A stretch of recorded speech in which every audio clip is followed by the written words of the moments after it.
Cracking, everybody. Appreciate you guys popping in on a Wednesday. Appreciate you guys. You know what we do in the Raider War Room. We hit you on Sundays and Wednesdays. Today we got a lot to talk about, and depending on just kind of how everything flows, there's been some more information that we weren't planning on talking about that kind of popped in. There are some rumors that there's a receiver that we're tied to that we might potentially trade for. So, kind of saw that being thrown around, but we're definitely going to talk about John Spytek. He talked yesterday at the Combine. Kind of got hit with some questions from the media. He addressed those. We're going to give you our take on that. We're going to show you what those questions and answers were. We'll give you our take. We want to get your guys' take as well in the chat, so definitely hit that sub button. Get included in that chat. It's just our way of showing our appreciation to all of our subscribers. We're going to talk Combine.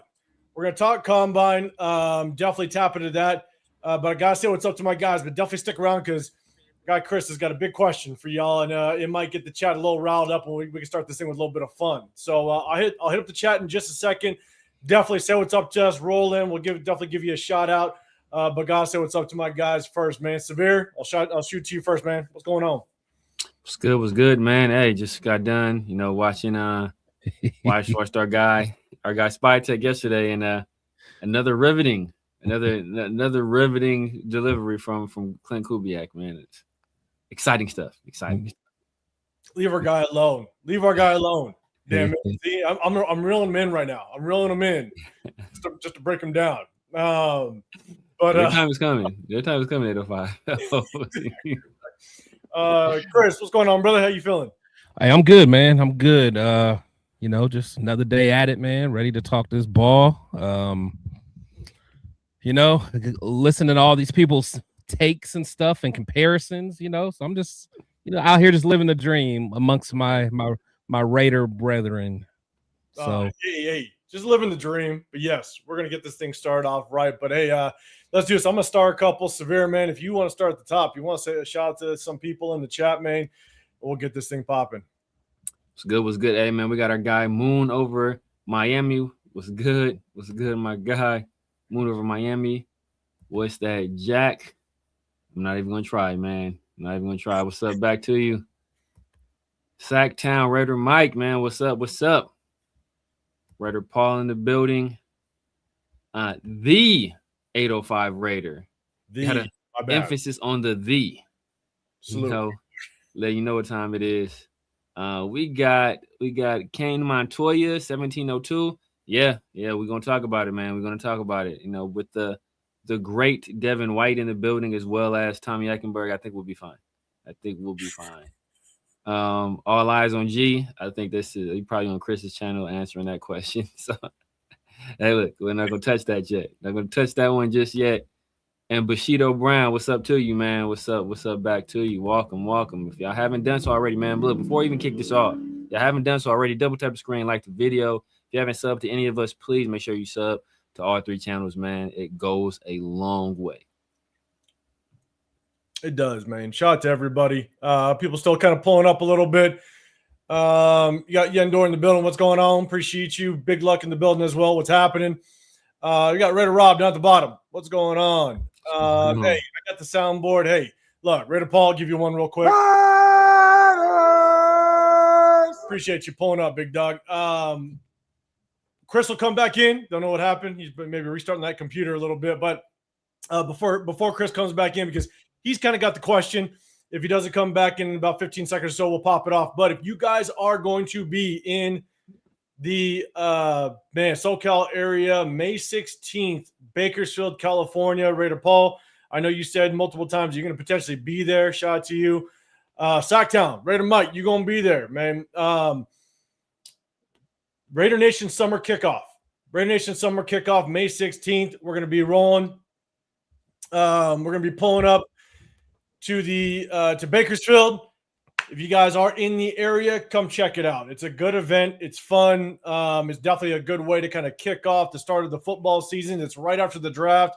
Obviously, free agency will be done, so a lot of people have a lot to talk about. Shout out to Raiders Crusaders that puts on that event. Typically has pro players that show up. Last year was Jeremy Chin. The year before was Jacoby Myers, Trey Tucker, and I believe it was Divine Diablo.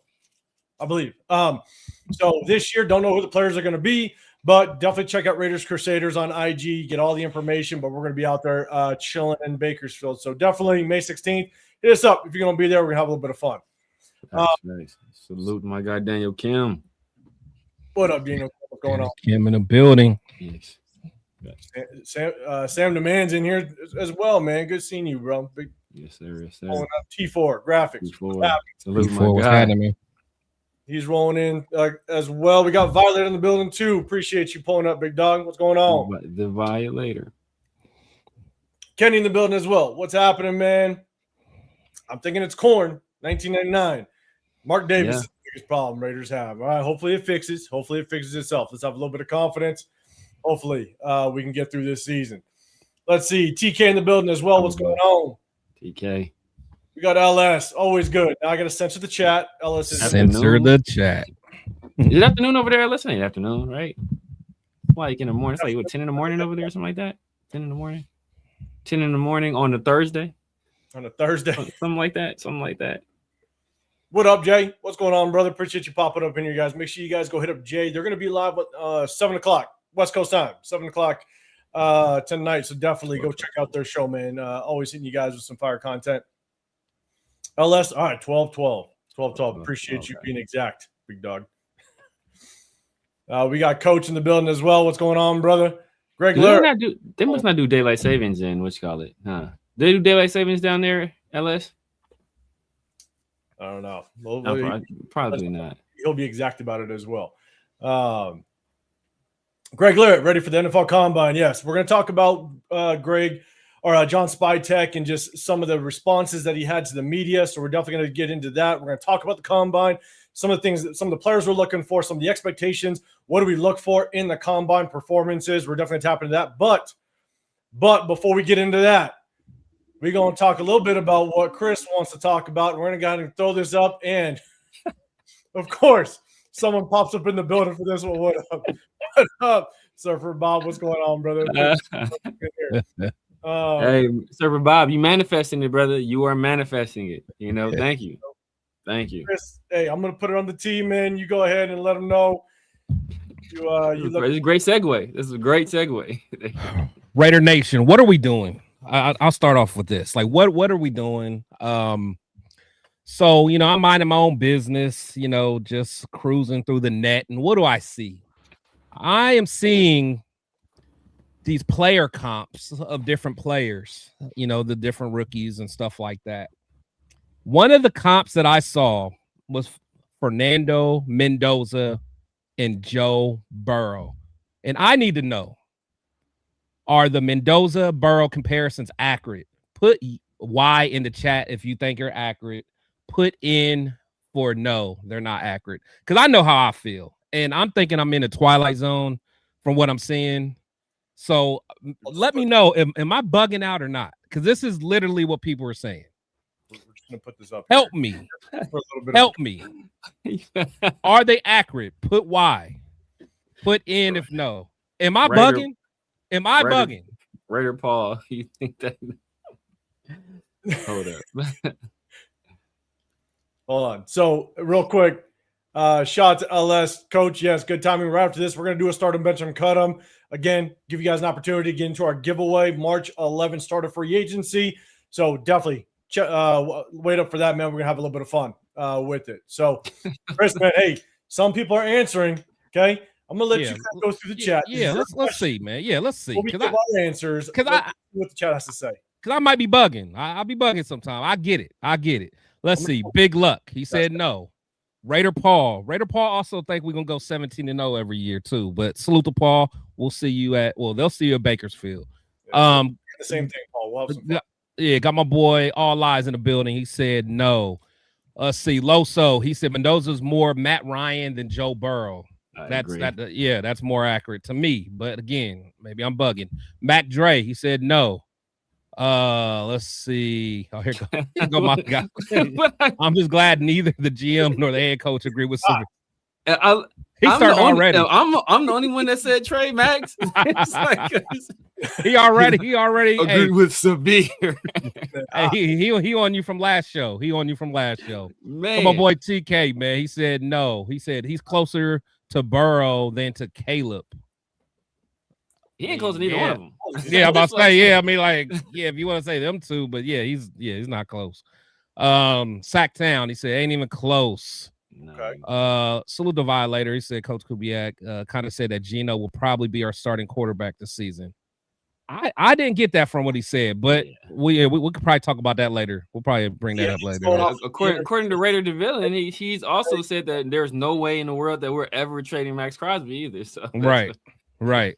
Let's see. Max might be the starting quarterback. Right.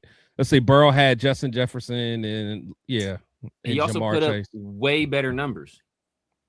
Very true. Way better numbers. Like not even in the same stratosphere. I could put him back up again. We could have a little bit of fun.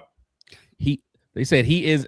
Kenny P said he isn't even Joe Flacco. He said no, not the same. Okay. Yes, he just because 60 touchdowns, bro. Come on, Raider Paul, bro. Look, I can't rock with you, dog. I can't rock with you. Key. He said no. He said Stafford is probably the best comp. No. Nah.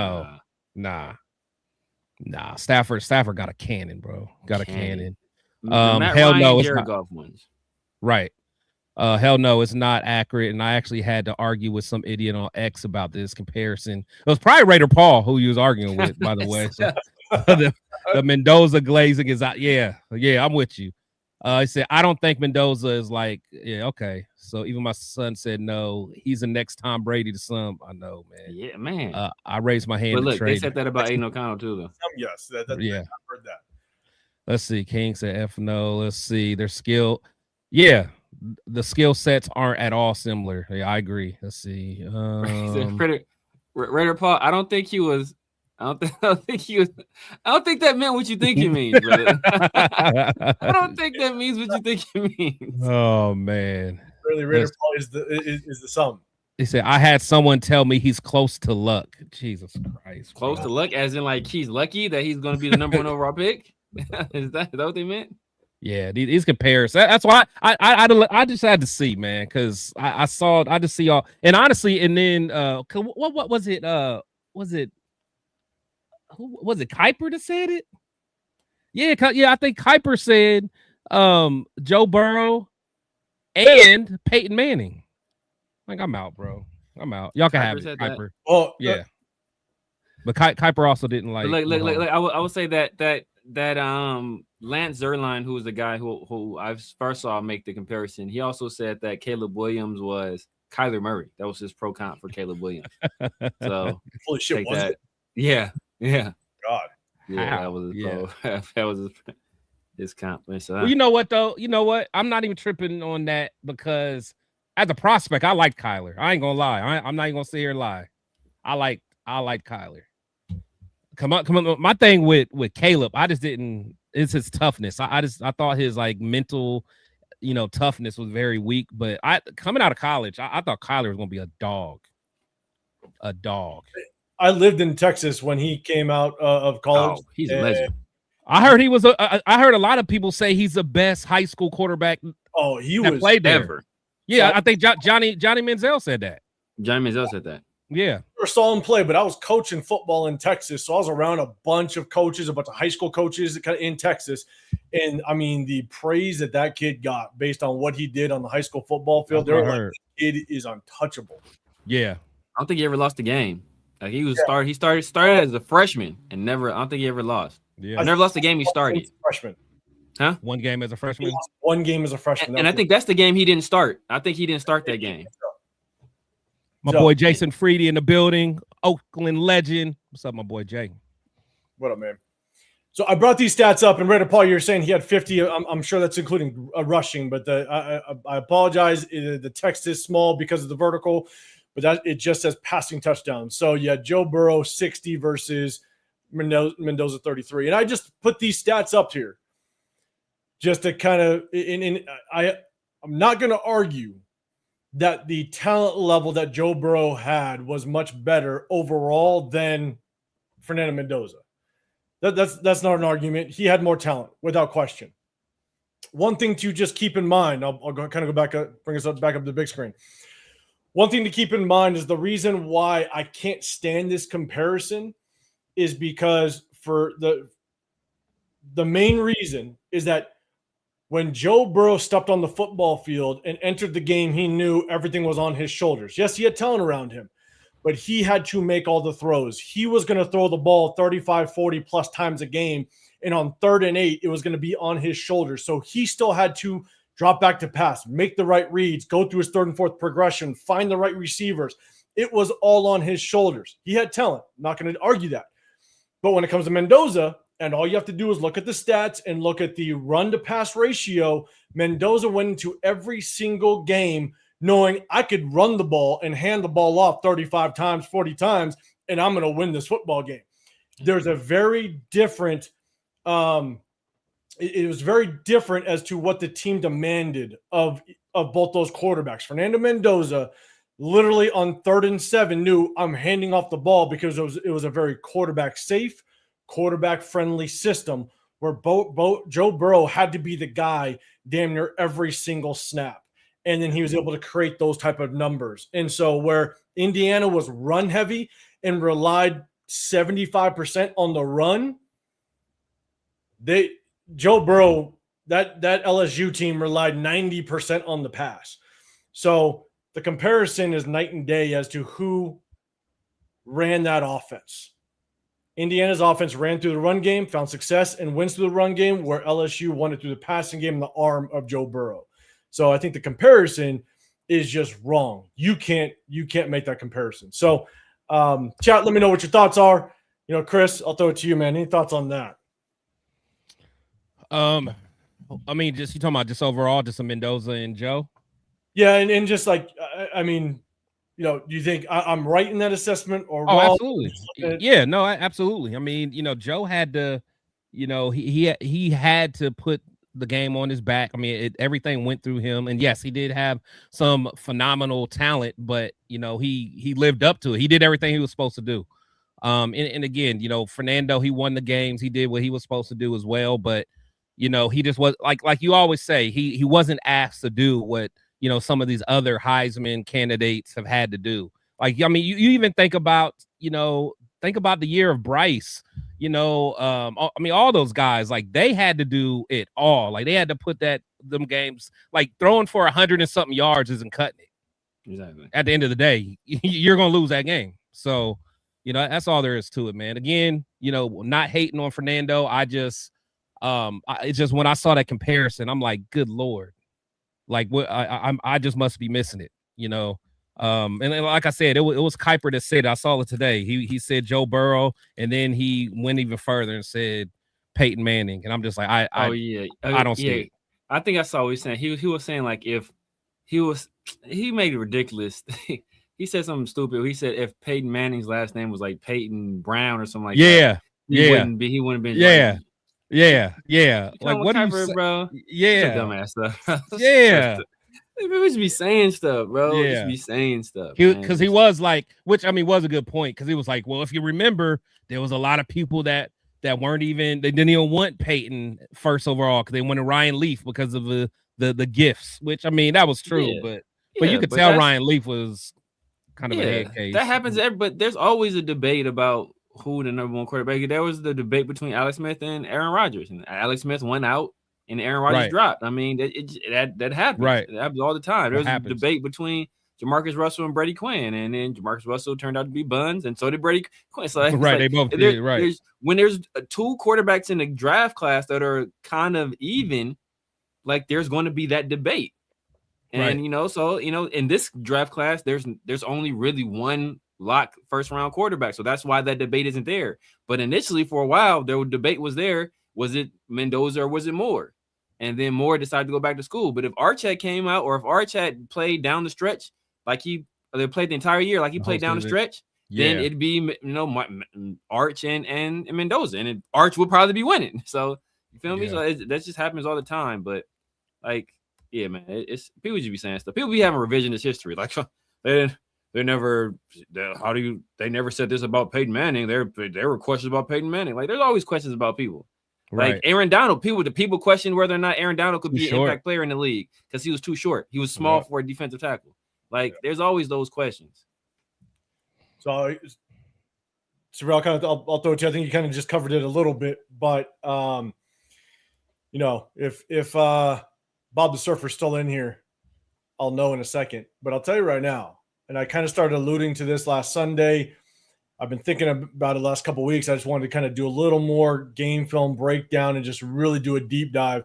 I'll be honest. I know I've said this. I said it last Sunday. I've said it before, maybe a couple of weeks ago, is when you look at quarterbacks and you say that, Fernando Mendoza, it's a weak quarterback class. And the more and more I look at Ty Simpson, I'm telling you, I think Ty Simpson is a more pro-ready quarterback than Fernando Mendoza by leaps and bounds, to be dead honest. And if you go back and you look at Ty Simpson, the way that he has been the way that he worked in that Alabama offense, he could fit Clint Kubiak's system very, very, very well. And what I just came across, and there was a report that just came out, I saw it in 3 different areas, that I'm blanking on what it was, but apparently at the tail end, right before that bowl season, Ty Simpson was dealing with some sort of like intestinal issue that forced him to drop like 20 pounds in the last 4 weeks of the season. Yeah, I heard something like that too. They're saying that he was going through something pretty bad those last 3-4 games of the season. Now, again, I don't know how it had to affect his play, but honestly, we're going to break down the Fernando Mendoza film. We're going to break down the Ty Simpson film, but I'll tell you right now, just the more and more I watch Ty Simpson, in my opinion, if I were to pick a quarterback number 1, and I would trade back, I'd get 2 additional first-round draft picks, and I would grab Ty Simpson if we got a quarterback in the first round. That's just what I would do. But Jason, you said, what type of quarterback do you guys want? Current or college prospect? Again, that's why I just said Ty Simpson. If Severe, I'll throw it to you first. If you were to draft a quarterback this year at any point, who is one of your favorites? If I'm gonna draft a guy this year, I'll probably not draft a guy this year. To be honest with you, right? I mean, that's where I'm at. If I'm gonna do it this year, I'm gonna take a chance on a late round guy. I'll take a chance late on Aller, or late on late on I'm trying to think who else is coming out this year. You got Nussmeier, you got Beck. Late, but Nussmeier, he might see some of these guys that should be late might get pushed up. Like Aller, I don't think he's gonna get pushed up because of the injury. So I'll take a chance on him late.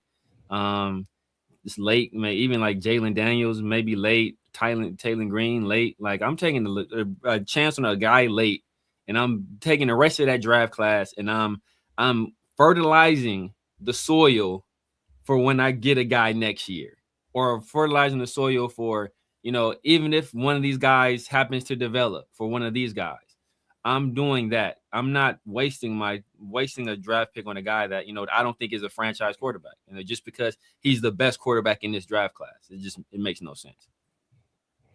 So yeah, you got guys. I think no matter what, even if you don't go first round with a quarterback, I think no matter what, you grab a quarterback at some point, whether it's seventh round, just to kind of start the development process. Exactly. But Chris, man, any thoughts? Is there a quarterback that, even if it's in the later round, day 3, is there someone that you would at least just take a swing on just to? Another guy. I don't know how late he'll be, but Cole. I think Cole Payton. I don't know where he'll go though. He might get pushed up too. North Dakota State guy, but he might get pushed up draft boards too though. But the 4th round, I'll that's when I start looking. Chris, I mean, probably about the same people, because honestly, I am not, I would get a project guy like an Aller, that's coming off that injury. Again, I am fully focused on the next year. So this year, I'm just focusing on getting as much weapons or as much protection I can for the quarterback. So hopefully it can be, it's never truly a plug and play, but I want the quarterback to have as many weapons as possible. So that's just me. So I wouldn't I wouldn't get like a Ty Simpson or nothing like that. So it'd definitely be nothing before the 4th round. Yeah, same here. Just saying, can I see how many attempts Burrow had versus Mendoza? Burrow had a lot more attempts. Okay, he had a lot. But look, a lot more attempts, but he's also more accurate. He also had a higher, completion percentage. So he threw for more yards, damn near twice as many yards, damn near twice as many touchdowns, and was more accurate. With Ed Orgeron as his coach. If you know football at all, Ed Orgeron's not a fucking head coach. Yeah. And he did have Joe He's an Brady as O-line offensive guy. coordinator. Yeah, he's all Joe Brady. I mean, Ed Orgeron's probably one of the greatest One of the recruiters best of all O-line. time. Yeah, and he's good online coach, but he's one of the best recruiters of all time. He'll get a whole bunch of talent on the team, but he doesn't know what the hell to do with it. So like he had that as his head coach. So, but the good thing about Joe Burrow is that when you have more passes to critique and more passing attempts to understand what you're getting in a quarterback, I think that carries a lot of weight. And that's the one knock that I have on Fernando Mendoza. Is he doesn't have a lot of variety in his passing game that translates to the NFL. The one read RPOs, the one read to check down, that doesn't translate well to the NFL. That's like 10 to 15% of what he's going to do. So I want to see the variety of throws, and you just don't see a whole lot. That's why I have a lot of concern with Fernando Mendoza. And so with the number 1 overall draft pick, it's do I want to take a shot on those concerns, or do I want to trade back and possibly acquire 3 more first rounders if they want to give it to us? That's what I'm weighing on, and I'll take the extra draft picks at this point based on what I see on film. So there's another one up here. I think did someone start this one with Corn? Which one? I didn't. I didn't. I didn't. Oh, okay, I just saw it start. All right, here we go. Let's see, Coach. We're going to talk about that here in just a second. I promise. Do me a big favor. Guys, hit that hashtag Raiders if you can. It'll just catch my eye if you have a comment or a question to what we're talking about. Do me a big favor. Hit that hashtag Raiders if you can. That just helps catch my eye. Look, Raider the villain. You were a Jaden guy, Jaden Daniels guy. That was my QB1. You're a Dante Moore guy, brother. Look, we can find some common ground. Heal the world. You're closer than you think, man. You're closer than you think. Yeah, bro. I'm in SoCal. You in the Dino. I'm in LA, bro. Hey, this is black on black crime, brother. Let's chill out. Let's see. D Mokes to see Tom Brady was a system quarterback. Let's stop hating on the system quarterbacks. These new style quarterbacks just give coaches excuses for being asked. You could work with a system style quarterback. You can. And there's a lot of argument that yes, Mendoza is a system style quarterback. And look, at the end of the day, as much as I have my concerns, if Clint Kubiak is going to draft him and that's his guy and he can see what he can do with them, man, I hope that it without question works out.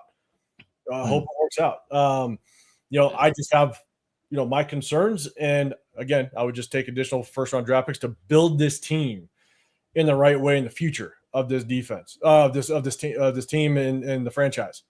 Yeah. Is this one right here? Is it fair to say LSU used the pass because they had 2 generational guys there? LSU had 2 generational RBs. Maybe they were relying on the run too. I mean, I wouldn't say that Kalen Black. I can forget the other running back's name, but I wouldn't say those guys are generational. Hembley. And Clyde Edwards-Helaire was a first-round pick, if I recall correctly. So they had a first-round running back on their roster there at LSU too. So, yeah.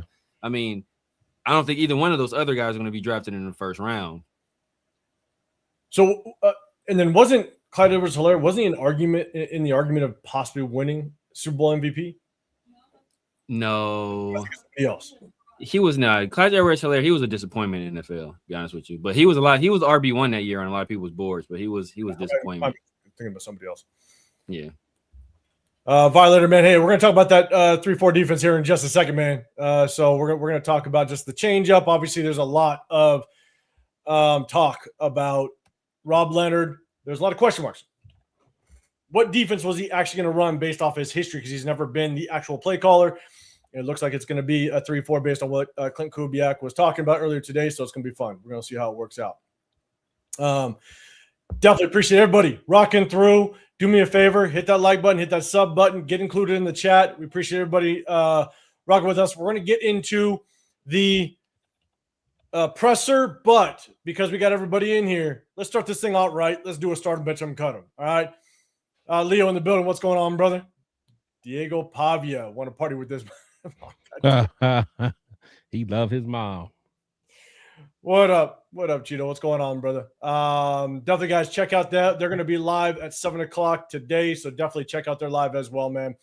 I'm always throwing you guys content. So let's do this. Let's have a little fun, and then we're getting to the presser. Let me take the banner down, and let me go ahead and share the screen.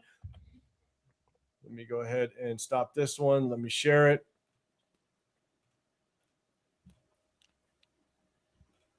Bang. Okay. This one's going to be a good one. We're going to have a little bit of fun. As you guys know, should I see Leo, you all had some strengths before you got hurt. Yes, you did. I know you guys have heard me say it before. I don't like that offensive coordinator over there. I think that hurt him a lot. What up, Jeff? I see you in the building. What's going on, brother? What's happening, man? Sam DeMan, you're saying Aller in the 5th. Yeah, he's definitely going to go late. All right. Let's have a little bit of fun. Start him, bench him, cut him. You guys know how it goes. If you're new to it, 2 players going to pop up with a letter in front of them. All right. I'll give you about a couple minutes to guess who the 3rd player is. Once the 3rd player pops up, if you guess it right, you get entered into our giveaway March 11th. Again, just a way of showing our appreciation, giving back to all of our subscribers, people that support us. We definitely appreciate it. But if you can guess that 3rd player, you get entered into the giveaway on March 11th, day 1 of free agency. It's on a Wednesday. We go live on Wednesdays. Just a little bit of a coincidence. So,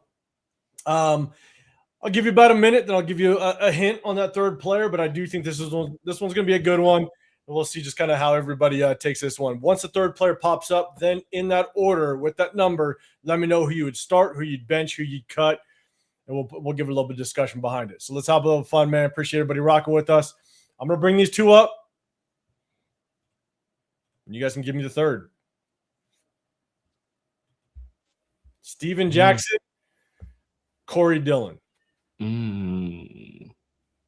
Now, the 3rd player, it's got to be someone that's kind of in the same skill set, someone that would be in that same argument of who you'd start, who you'd bench, who you'd cut. Steven Jackson, Corey Dillon. Who could be the 3rd? Deuce McAllister. No, I had a hard time kind of giving a hint away on this one on who that 3rd is. I will give a hint. But start guessing. You guys can guess as many times as you want. Brandon Jacobs. Oh no, Brandon. I think Brandon Jacobs would be clear. He'd be clear 3rd right there. He had a couple good years. Yeah, a couple good years. I'm trying to think running style. He's Northern Illinois guy. Yeah, but also the same tier though. That's the thing. You gotta think same tier because I was gonna go. Well, Larry Johnson. That's a good one. Larry Johnson's a good one, but I couldn't put Larry Johnson up there with them. Steven Jackson was. See, I was thinking you couldn't put Larry up there with him. Larry was not. Because I don't think. Well, I guess you look top of the game, yes, but he didn't last long though. His shelf life was short. Yeah, because that's what I was thinking. I was thinking Todd Gurley, but I doubt if it would be 2 Rams up there. So I went away from Todd Gurley. Then I was thinking Sean Alexander. At his peak. Killing him. He's killing him. Yeah, Sean Alexander at his peak. Yeah, he's killing him. See, I was thinking Sean Alexander too. Frank Gore, Frank Gore just played a long time, but Adrian Peterson, come on, Derrick Henry, nah. Work done is 2 different stylistically.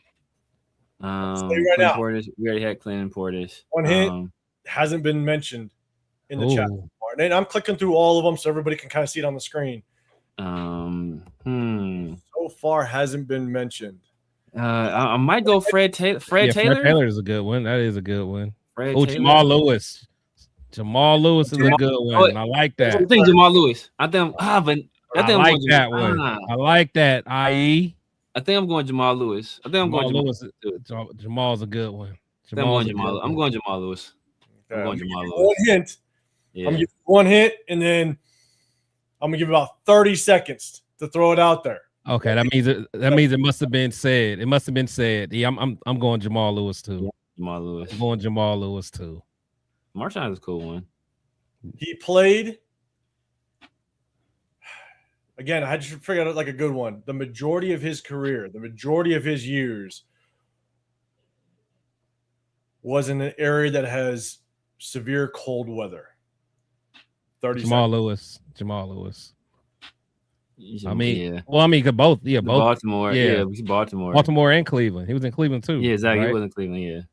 Yeah, I'm sticking with Jamal Lewis. Jamal Lewis. I'm sticking with majority cold weather. Yeah. Jamal Lewis. I'm trying to think anybody else. I'm trying to think, was there any Chicago Bear that could be up there? Any Packer that could be up there? Who was who was the Packer? Who was Amon? Nah, he can't. They killing Amon Green though. Yeah, They I was killing about to Amon say. Green. It gotta be Jamal. It gotta be Jamal. Jamal. Yeah. Oh, yeah, next. Oh boy, he was in warm weather. Mind you. So I'm gonna do this. No one's got it yet. You said Lawrence Maroney? Lawrence Maroney? No one's got it yet. So let me give you one more. Let me give you one more hit because nobody got it yet. 27 people, 28 people in the giveaway so far. Is it Kevin Smith? You can get it for the Bears, Kevin? Nah. So I'm gonna give you one last hint. Nick Chubb. And then I'll give you 15 seconds.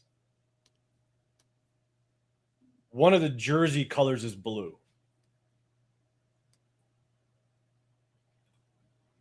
Or jersey colors is blue, so it's probably the Bills. It'd still be Nick Chubb. I mean, it wouldn't be Thurman. Nah, I can't. Who's with the Bills? Blue Cowboys. 5 seconds. DeMarco Murray? DeMarco Murray. But DeMarco Murray played with the Cowboys though for a minute though. That's the warm weather. Once I type done, we're done. That means nobody got it. Nobody got it. Done.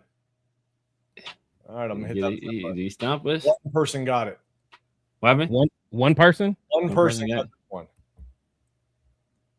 Thurman? Oh, Thurman come on, Thomas? Man. He went old school. Chris, you said Thurman Thomas, didn't you? Nah, I don't think I did. Oh, somebody in the chat said it. One. Now, mind you, a lot of people have got the previous one, so I'm glad nobody really got this one. But it was I ain't go back that far. Okay. Yes, I was thinking Buffalo, but I couldn't. Thurman Thomas. I didn't think we was going back that far. Yeah. I mean, come away, man. I mean, but Thurman, he was a first ballot, wasn't he? Wasn't he a first ballot? Oh, was he? I think so. That's why I'm like, come on. That's why I ain't. He's that far above both these guys. I think so. I wasn't even a big Thurman fan. I would say if you're looking at their absolute peak, at their absolute peak, because I think the problem with we already went through Corey Dillon in his rookie year, what he did as a rookie, and Aston Genty couldn't touch. If Aston Genty ever dreamed about doing what Corey Dillon did as a rookie, he better wake up and apologize. So he ain't Muhammad Ali. Him. And then and then Steven Jackson, when Steven Jackson was on, I remember when they drafted Steven Jackson out of Oregon State. I was like, this dude is a monster. Yeah. When he was at his peak, he was a bad man. He was probably the best running back in the league at it. I mean, all three of those guys were probably the best running backs in the league at their peak. Corey though, at his peak, and when Corey was at his best, I mean, but you got to think he was. Yeah, there was some dogs in there. There's some dogs though. Yeah, there was a lot of bad running backs back then. Too. Yeah, because I mean. Well, Barry was in there. Oh, yeah, Barry was still in the league. Yeah. Yeah, Barry. And then, I mean, I wasn't a big Emmett fan, but Emmett. Yeah, Emmett. Yeah. But I think Thurman was Thurman was probably gone. Thurman was probably gone. Yeah. Thurman was probably gone by that time. Thurman was probably gone at that time. Yeah. So, yeah, but Corey then might not have been. That should have been my hint on ice. Okay, then maybe you guys would have got the Thurman Thomas. God damn it. Let's see. Thomas was different. This was different. Stinks on Ice is a nickname for Jamba Juice. Trevelyan, I will show you plenty of examples why Ty Simpson is more pro ready, and I'll teach you something. So just stick around for the Ty Simpson game film. How you insult somebody like you're clearly on drugs? You're doing cocaine and crack. Much respect. I said it with all due respect. It's in the Geneva Convention. To me, this is an easy one though. It's easy, okay? Because I already have someone that cut Thurman Thomas. So what? Hey, it wasn't. That's wild. Oh yeah, that's they got to be young. They got to be young. Yeah, they got to be young. Run down. You in here? Run down. Start them, bench them, cut them. Let me know what your thoughts are. Let's see. It was Big Luck. Big Luck said CAB. Big Luck might be young. Yeah, Big Luck probably might be young. Or he just hates the Bills because how they did us in the playoff. Yeah, I'm going BCA all day. Yeah. All right, so Jeff's all right. So Jason's BCA. Okay. Seven Sons BCA as well. All right. Okay, BCA. Yeah, I think that one's kind of clear to me. BC. Yeah. BAC. We got cheaters in the goddamn building, Sacktown. But I got your FKC. I like it. All right, BAC. Let's see. Let's see. Okay. I ain't heard Yoo-hoo for a minute. That was cold chocolate milk. Okay, look. Hey, Greg Lear. Hey, I got another one cutting Thurman Thomas. All right, we ain't too far. How? Too far off. How? I mean, it's rare. And my thing is, I didn't even like Thurman like that. Yeah. Let's see. All right, let's see. Sacktown BAC. All right, let's see. BAC. Facts, man. If he didn't spend that much time in Cincy withering away, pulling up hella numbers for a disgusting team, like a Jeff Blake and Achilles Smith, John Kitna, come on, dog. But Jitty didn't have a quarterback. So that's the one thing that I thought people would reference is obviously with Corey Dillon and the teams that he played on. If he were to play on a different team, I mean, the numbers he probably would have put up. And so, but what was he not? Was he not with Early Palmer, with Early Carson? I don't think that might have been. No, I think he might have went to maybe a year with Carson before he went to the Patriots. Rookie Carson, so yeah, okay. Maybe a year because he went to the Patriots. So he was never with he never teamed up with like Chad and Hoosh and them. No, I think that was Rudy. That was Rudy. That Rudy Johnson. Yeah, Rudy Johnson. Yeah. They had another guy too though that was cool too. Rudy Johnson was nice too, though. Yeah, he was. Rudy Johnson was nice. So Violators got BCA. Developing saying I'm never cutting Thurman. Yeah, you can't. You can't cut Thurman. I got to be tricky every once in a while. God damn it! Sometimes it was getting a little too. You gonna put Gale Sayers up there? Like, be like Josh Gibbs and Jamal Charles and Gale Sayers. Like this guy. Give you a hint, guys. He couldn't eat at the same restaurant as some of his teammates.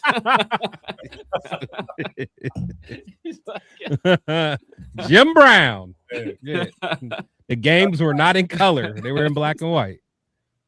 Oh man! Now you're saying Thurman Thomas was Marshall Faulk before Marshall Faulk? He was a bad man. He was a bad man. All right. He wasn't Marshall Faulk nice. So. Hey, Jason. Hey, you were the only one to get it. All right. Typically, yes. Look, we would have damn near, I don't know, 8, 9, 10 people getting it. All right, one got it this time. Maybe I'll ease it up for everybody on the next one. So, Greg, yeah, it's BCA or BAC. You got to pick one. You got to pick one. All right. So hold on. Let's get to this. Severe. What'd you go with?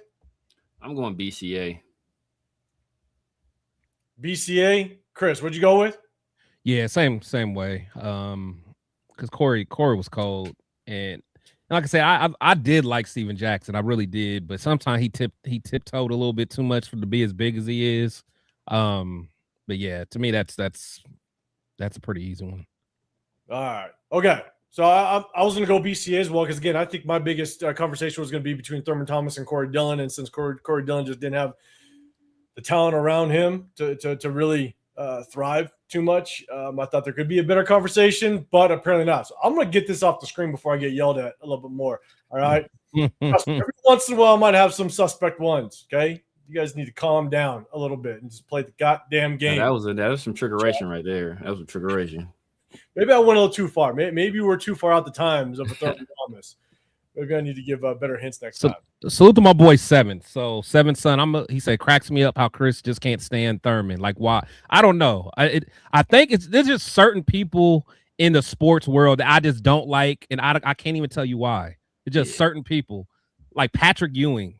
Like maybe it was like the elbow pad. Like it's just certain people I just can't stand. I couldn't stand nobody to play for the Utah Jazz. I absolutely hate Karl Malone. It's like just certain people was just and Thurman Thomas kind of fell into that. I just hit into that mode. I didn't like him. I'm like that with Emmett. Yeah. I'm not a big Emmett guy. I can't stand Emmett, bro. I can't stand. And Favre too. I always hated Favre. I hated Favre because I loved Madden. And Madden just loved Favre. Just giving fellatio to Favre on national TV. Favre. Brett Favre that was the greatest. I was like, man, shut up, John. Go get some tough acting and acting. Tough acting. I heard that in a minute. This is a question for Chris. There you go, Chris. Would y'all take Thurman? Thurman. Chris ain't gonna do it because Josh Jacobs' voice Thurman. No. I gotta say Thurman. No, but the thing is. Thurman. I'm taking Corey Dillon over Josh Jacobs. I'm taking Corey Dillon over Josh Jacobs. I probably would take Corey Dillon over Josh Jacobs. I probably would. I'm taking only person I'm even having an argument with is Steven Jackson, and Steven Jackson at his best. Oh, come on, man! I'm probably taking Steven Jackson at his best over Josh. Nah, stop it! You just a hater, man. You just a hater. I'm taking Steven Jackson at his best. Steven Jackson was with the Rams. Josh at his best is nice too. He's had, Josh, you get like one every other year though. Josh will give you a really good year, then he be hurt. And then that's why look, that's why I didn't have to bring up Josh all last year. Because Josh he did the work for me. Because Chris was strutting his chest. So I was. And then I was like, I ain't gonna say nothing. About Josh. Man. Yeah. All right, so we're gonna get into the presser. All right, Yvette, appreciate you popping up in here. Good seeing you in the building. We got a baby Suge in the building. What's going on? Thurman Thomas had too many drops in the Super Bowl. It was also always wide left, wide right. That's slick. What up, Chewy? What's going on, man? Yeah. Let's see. Okay. All right. Appreciate everybody popping up in here. Do us a big favor. Double tap that screen, hit that like button. If you want to get included in the chat, hit that sub button. We are going to there's going to be a couple versions or not versions. There's going to be a couple questions that the media hit John Spytek with. I'm going to bring it up. I'm going to time stamp it. I didn't have enough time to kind of clip it all the way through, but look, I'm going off of YouTube. If some ads pop up, it is what it is. I'll kind of try to press through them. But I'm going to share the screen. There's going to be a couple questions that pop up surrounding the quarterback talks. We're going to talk about our new DC, Robbie Leonard, because there are some conversations as to or some questions around that.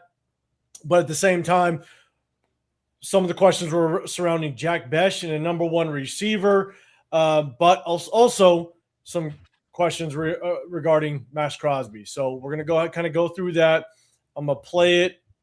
We're going to give you our feedback, but definitely want to get you guys feedback as well. So definitely hit that subscribe button if you want to get included with it. A couple more people popping through. You got Donuts, Duncan. What's going on, brother? Appreciate you popping up in here as well. Jeff Thurman dropped his helmet and couldn't find it either.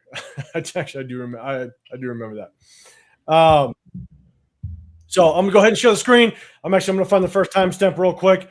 First, we're gonna get some comments on Max Crosby. All right. So we're gonna go to the timestamp. I'll share the screen, and then I'm gonna make sure that we get the audio as well. So let me go ahead and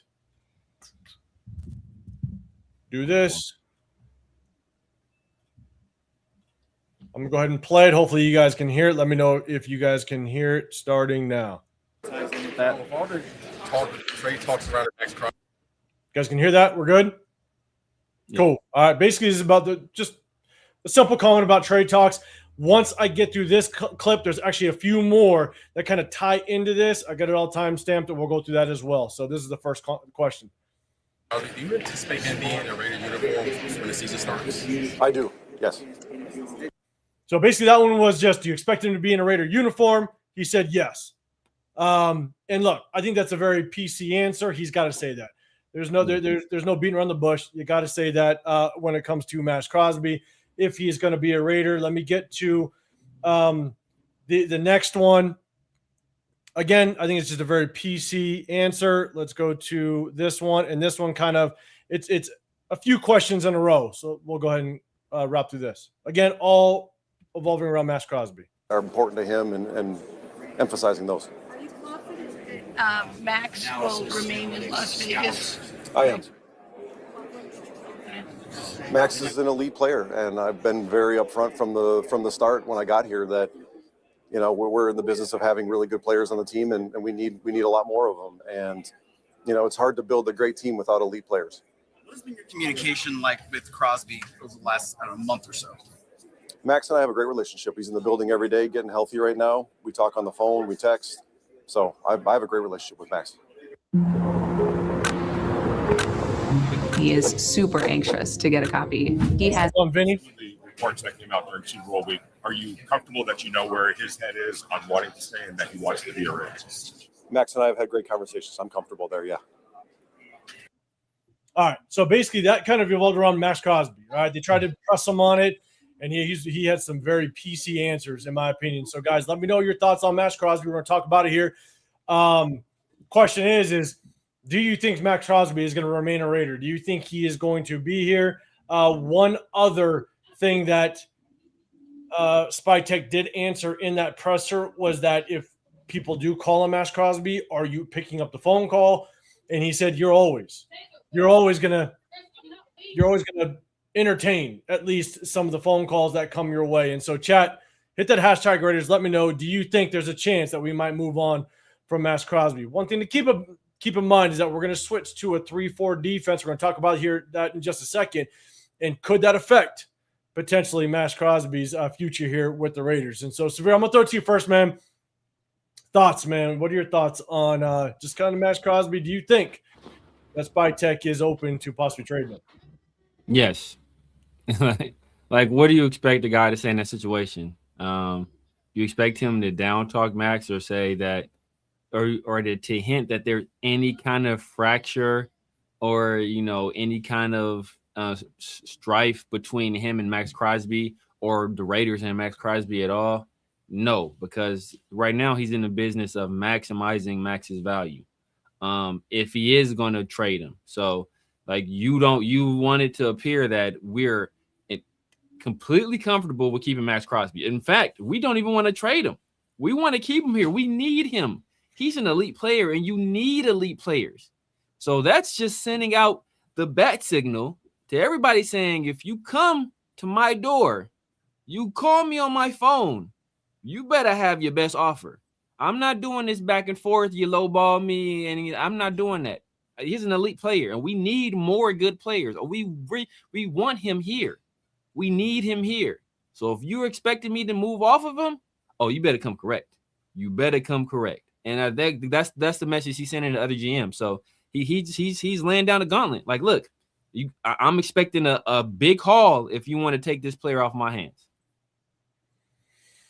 I agree. And I guess the next question with all that is, what would you give up for Max, right? Are you demanding like 2 firsts and a player? Are you just expecting 2 firsts? Are you cool with 1 first and a player? So again, maybe that's another question for the chat. If you're willing to move on from Max, what are you willing to accept for a Max-like trade? Let us know. Baby Shug, appreciate the super chat. I got you, big dog. Who do you guys want at 36? Actually, Severe Man, what's your thoughts on that? I got an answer on that, but I think the super chat might be on your channel, man. Okay. No. Shout out to Baby Shug, appreciate you. There's the D tackle out of Ohio State. I don't know if he might end up getting pushed into the first round. I forget his name. There's also the D tackle out of Texas Tech. I forget his name. Hunter. I think it's Hunter out of Texas Tech. I know you're talking about something you actually said in the chat here. In a second, hold on. I might get it. And then Denzel Boston. Lee Hunter. Yeah, Lee Hunter. Lee Hunter out of Texas Tech. Denzel Boston, if he's still available there, that's another name I look at.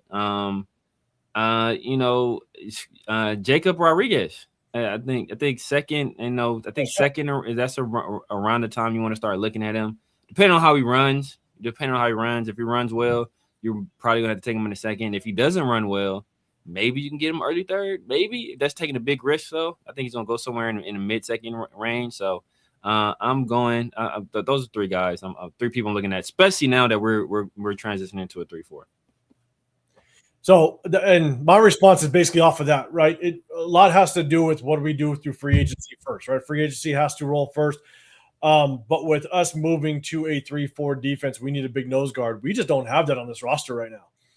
Yeah. And this D lineman class is deep enough with bigger bodies that you could possibly really look at an interior defensive lineman, a big body, a true nose guard, a zero tech, a two gap type of guy that you could get in that second round. And so depending on what we do in free agency, D tackle, I definitely think that's definitely something you're going to be looking at, given the fact that because we have the number 1 overall draft pick, and depending on how and what that looks like, I think at that point, yeah, you're probably looking at a D tackle in the second round if you don't address it in free agency.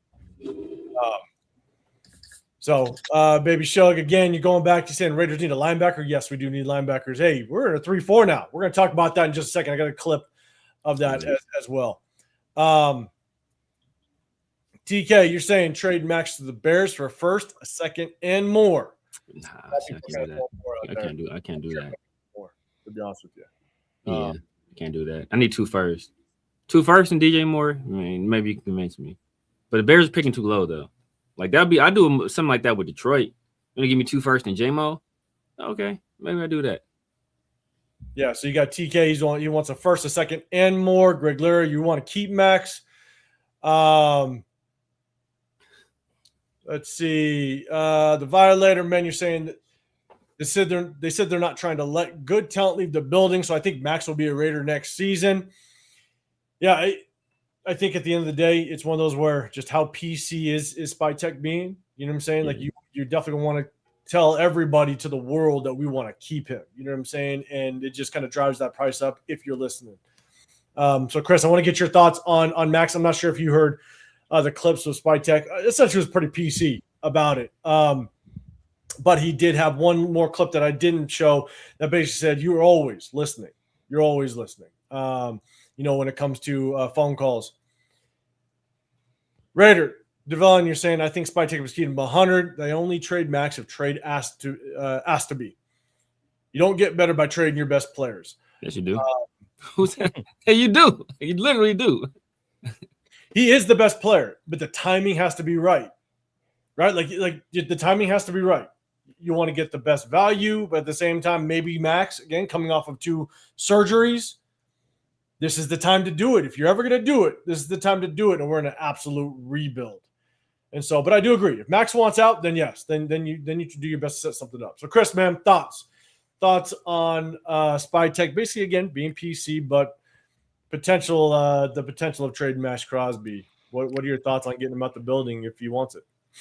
Yeah, I mean, I think at the end of the day, this is a time when a lot of smoke screen going on. A lot of, like you said, a lot of PC going on. At the end of the day, we have to do what's best for the team, and Spy Tech knows that. At this point, it would be nice to keep Max, but it's similar to how Cleveland is with Myles Garrett. It's like, it's like a moral victory having a guy like Max still on your team. You just feel good about it. It makes you feel good, but it's not ultimately helping the future of your team. If Max was younger, then it's a whole different conversation. Then he could be part of the rebuild. But, Max, at the end of the day, we all know Max does not want to be part of a rebuild. 3 years ago, he may have been down for being part of the rebuild, but, he's ready to. I mean, he's literally seeing his friends playing Super Bowls or going deep into the playoffs. He's seeing his friends do that. And all they had to do was get away from a dysfunctional organization like us, and like, wow, how things change all of a sudden. So, so honestly, I think, Spy Tech, he's going to say this, just because he wants the value of Max to be high. Like, hey, this is a guy that we want. So if you want him, you're going to have to give up, 2 firsts in a player for him. So he's not just going to say out there at the presser, we're looking to get rid of Max and all that. Like, no, He wants you guys to understand, like, hey, we want Max. He's our guy. He's our best player. But if you want to come get him, make it worth our time. I'm with you. I mean, at this point, because I do think we're in a complete rebuild, and if we do go young quarterback and we need to build around this quarterback, I do think that it's time that you potentially move on from Max. Now, the big downside, and we've mentioned this multiple times when we go live, the big downside of moving on from Max and then you bring in a young quarterback, the question is who's truly the leader? It should be that number one quarterback that you bring in. That's now the face of the franchise. He's got to be the leader. So the traits got to be there. Depends on what type of leader he can be. But you move on from Max, you better hope that there is a true born leader in that locker room that's going to take this, be the leader on the player side. Coaches can lead, but you need players in that locker room that could also be the voice within the players, because at the end of the day, these are grown-ass men. You also got to lead yourself as well. And you got to have a leader in that locker room. You know Max is it, but if you move on from him, you better have the replacement. So Cheeto trading for Kyler Murray, switch picks this season from 1 to 3. Take the second round this year and their first round next year as well. We just talked about Kyler Murray, and I coached a bunch of high school guys that love Kyler Murray. I want nothing to do with Kyler Murray, to be dead honest with you. Chat, let me know. Hit that hashtag Raiders. Would you guys want to see Kyler Murray in the building? I want nothing to do with him. I actually said something a few months ago during the season regarding Kyler Murray. But Chris, I'll throw it to you first, man. Thoughts on Kyler Murray? Would you entertain bringing him in here? If you asked me a year ago, I would say yeah. But yeah, I can't really mess with Murray at this point. For one, he wouldn't be happy, and I just don't know how he would be from a leadership standpoint, just in the city of Vegas. Again, I don't know much about his personality, but yeah, I'm cool with Murray, to be honest. Because for one, it's still going to cost, because he's still kind of in that age range where he's still going to cost some money. So yeah, I'm cool with Murray. Severe thoughts on Murray? Not for what he's going to cost. If it was like a more favorable deal, maybe. I don't know what his contract is looking like, but I'm not doing that trade. I'm sorry, Cheeto. I'm not doing that trade you just proposed. I'm not doing that one. But what did he say? What was his? It was trade Max for Murray, and we switched. It was a whole lot of stuff going on, but I think we take the massive short end out of that deal, because we only end up with 2 first-round picks. I think like an extra second or something like that. So. But I wouldn't mind taking a flyer on Kyler Murray, but it has to make financial sense. And I don't think the contract he's on right now, it will make much financial sense. Yeah. It would have to be one of those situations like how Russell Wilson was, where it's like the other team, the former team, is paying for damn near most of his contract type. Yeah. So yeah, I'm cool on that. So for me, the tough part about Kyler Murray is honestly, I don't know how much passion he has to play the game of football. Right. Like that's the biggest knock that I have on him, is I just don't know how much he dedicates to the game of football to be elite. He's got elite talent. He's got elite traits. Yeah. But problem is I just don't know how much his dedication and just his mindset is into the game of football. Yeah. He very well could be 1 foot in, 1 foot out, and I'm like, yeah, I'm gonna go play baseball. You just don't know. Yeah. But if you bring him in the building, and I guarantee you he's going to want to be the starter, not just for 1 year, not 2 years, but he's going to want to be the starter moving forward. So that means that you're probably not banking on a quarterback to start anytime soon. And we got to start the development process of a quarterback, soon. And so that's the part that I just don't like about Kyler Murray. 1, don't think his head's right to be a top-tier elite quarterback. And 2, he's going to want to come in here and be a starter for as many years you give him this contract. And I just don't think he's the right guy. So that's why I really want nothing to do with him, in my opinion. Yeah. Baby Shug, you're saying, have you seen tape on C.J. Allen, the linebacker of Georgia? I have not yet. I know about him. I just haven't done a deep dive talent-wise on him. I got some more research to do. Severe, have you checked out C.J. Allen at all? No, I haven't. I know he's one of the top linebackers in his class, but I haven't watched him yet. Chris, any thoughts on C.J. Allen? Have you been able to watch him at that? at all? Yeah, no, yeah, he gets after it. He gets after it. I just kind of watch high level, just like highlights, but I can't say that I broke down full games, just kind of saw like his strengths and weaknesses. But as far as like what his highlights look like, no, he's legit. He's definitely legit. Yeah, so Boy George, what's going on? You're saying you don't trade anybody now. You wait till the trade deadline. Teams are willing to give a lot more. There's levels to trading, in my opinion. There was levels to the Jacoby trade, right? When everything came out where Jacoby Myers was asking for an extension and the Raiders didn't give it to him, well, that was a week before the first week of the season, right? Teams already have their free agency in line. They have their 53-man rosters. They already went through the draft. They are confident what they have. The moment to trade Jacoby was not that time. The moment was to trade him at the trade deadline mid-season, because that's when teams are now, hey, you have one injury, but you're still fighting. You might trade you might give up a little bit more for Jacoby Myers at that point. Teams are way too excited a week before the season. And so, but I think with this, you trade Max before this draft. You have to. Yeah. Oh, yeah. You got to. You know what I'm saying? And then after that, maybe it is a mid-season type of thing this upcoming season. But if you trade Max, it's got to be before this draft so you can get the draft capital. What do you guys think, Sabir? No, I agree. And this is not like – it's not like the NBA where, it like a lot of trades get made during the deadline. Like that, that's when the most trade activity happens in the NBA is at the deadline. But NFL, you want a guy like in your system, in your program, in the building that rapport, understanding the defense, getting that chemistry, getting the feel for the coaching staff. Like that's the ideal time. And that's what makes Max's contract so good, is that having that full 2 years of him playing on your team. Like if you lose even a portion of that, that significantly, diminishes his value. And then the way Max has been getting injured, there's always a chance that Max, he been hurt since September last season. He knew in September he needed surgery. So which makes his hissy fit at the end of the season look even worse.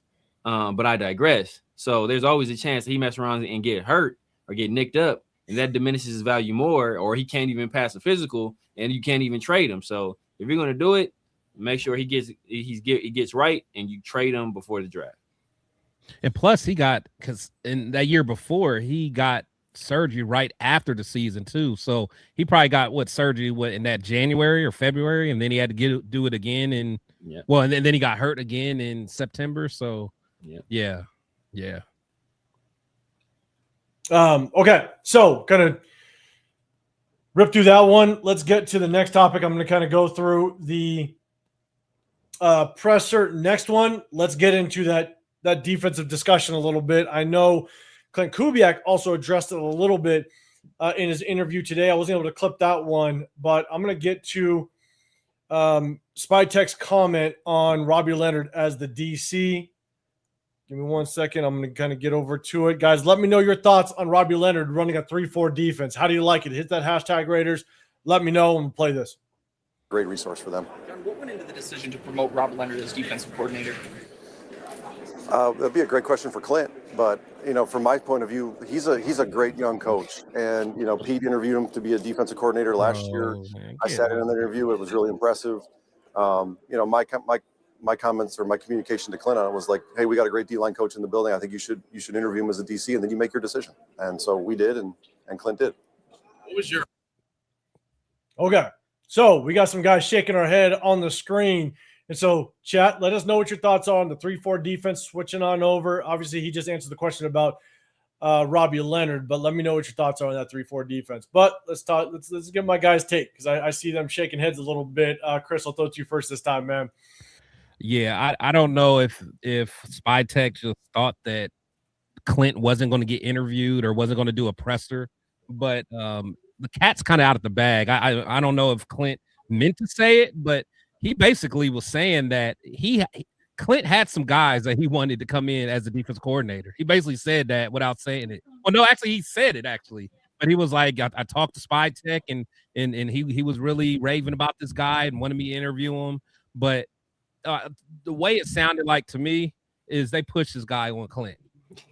Honestly, that's how it sounded, you know. And then he tried to clean it up, like, oh, well, you know, once I interviewed him, you know, he had a plan, and you know, he it seemed like I don't know. The way it sounded is, you know, between him and Joe Brady, or not Joe Brady, but Joe Woods, they kind of push that on him a little bit. So that's my thought. And the thing is that Cheeto, I like Robbie too. Like as a coach, I mean, I don't think he's ready to be a DC, but like for Spy Tech to say that, to kind of push that off on Clint, like Clint was the one that just solely made that decision. I disagree, because that's not what Clint said. So yeah, TK, real quick, you're saying trade Max to Buffalo, Chicago, or Dallas. I don't care as long as the price is right. Trade on. Let's see. Trade on 3 trade. They trade on 3. Trade. Trade on me. Trade on you. Trade on 3. me. Trade. Yeah. Trade on me. Trade on me. Trade on 3. And look, that's bad on me, because I coached this game for 23. Yeah, I'm about to say, yeah. My bad. I should have coach. My bad, TK. But it does read funny though when you're just reading it. You try to read like, it. Trade on me. Yeah, okay. Trade on me. Trade on 3. Trade. My bad. Jesus. See, hey, I haven't coached this 2019. Okay, I'm a little rough. I'm a little shaky. DNA. Get him the fuck out of here. Oh, we got another super chat, man, baby. The defense is in shambles. Trade Max now. Yes, it is. It is. Hey, get the capital. Let's build this thing right. Don't half-ass it. Let's build this thing. Real quick, Severe, I'm gonna get your thoughts on the Robbie Leonard. Cheeto, yeah, if we don't want guys that love football, then Max shouldn't be going anywhere. He does love the game, you know, but if he does want out, man, hey, it's time to start filling some phone calls. Severe, man, thoughts on just the comments? I saw you give a little bit of a look on that screen. What's your thoughts on this response by Spy Tech? Yes, this dude. That's why I tell people, like media literacy and critical thinking is so important to understanding and sifting through bullshit. Like because there's no reason for him to say, "Oh, yeah, it's Clint Kubiak." Like, bro, what? Like, you're part of the decision making process. Everybody knows you're part of the decision making process. You just say, "Hey, you know what? We talked with Clint, and after we went through the interview, you know, we went through the pros and cons, and Clint decided on this guy." He's like, "Oh, you gotta talk to Clint about that one." Like, bro, like, he wants nothing to do with it at all, which lets you know immediately, oh, it was all him. It was all him and Brady. Yeah. All him and Brady. Yeah. And he was like, you know, all I did was say, there's a guy in the building you want to talk to. Okay, that's all I did. It was a guy in the building you want to interview him. Well, then, so even if you didn't say, there's implicit and there's explicit, right? Like, so if I'm the boss or if I'm the decision maker in an organization and I say, you know what, I really would like to have more Coca-Cola in the vending machines. If somebody hears that and they work for me, guess what they're going to do? Guess what they're going to do? There's going to be a whole bunch of Coca-Cola in the vending machine, because I said, hey, man, I would really love it if there was Coca-Cola in the vending machine. So that's like, even if we didn't tell them, like, yo, man, tomorrow put Coca-Cola in there. Like, just me implying it, that already lets them know this is what I want. So either implicitly he forced, or he suggested, highly suggested Robbie Leonard, or they straight up said, yo, we want Robbie Leonard to be the guy. Interview him and see what you think. So I'm gonna kind of give you my take on it. I see what you're saying. And there's another comment down here that might point in the same direction you guys are kind of going at, or kind of prove what you guys are saying. But Brandon Simple, you're saying, do we have the linebackers for 3-4? If not, that's something else that needs to address. 100%. We do not have the linebackers. I think we got to bring maybe a linebacker back from the ones that were already in the building. We can at least look at one. And then at the same time, we're going to have to address it free agency in the draft. We don't have the set of linebackers currently on this roster to put together a 3-4 defense. We just don't. So we definitely need to address it without question. But Cool Kev, they got to promote Rob to keep Max. So this is something that we kind of talked about when Robbie Leonard kind of got promoted to the position. Now, one thing keep in mind, Clint Kubiak was hired on late in the game, which was tough. They obviously had to wait for after the Super Bowl. So trying to be able to kind of find your defensive coordinator and kind of pick through the litter was a little tough, okay? But question is, did they bring in Robbie Leonard to please Max and to potentially keep Max in the building, at least attempt to? Chat, let us know if you think that was probably one of the moves. I can't argue that could have been one of the reasons why maybe Spytech said, hey, he suggested Robbie Leonard for a reason, and Clint Kubiak, you're going to kind of fall in line. I'm not saying that was the reason, but there's a good argument to be had that could have been the reason why you see Robbie Leonard. Now, again, remains to be seen how good Robbie Leonard can be. He's never called plays. He's never been ahead of the ship as it relates to the defensive side. He's got a shit ton of experience, which is good. He's got experience under some good defensive-minded coaches. He was obviously under Brian Flores, which was one of the guys that I wouldn't have minded to come over here and be a head coach if we went to the defensive side. So he's got a lot of experience, under Patrick Graham. So was it a bad pick? That remains to be seen, but we just don't know who was the head of that pick and who drove that ship. So it is interesting that his first comment is, you got to ask Clint Kubiak.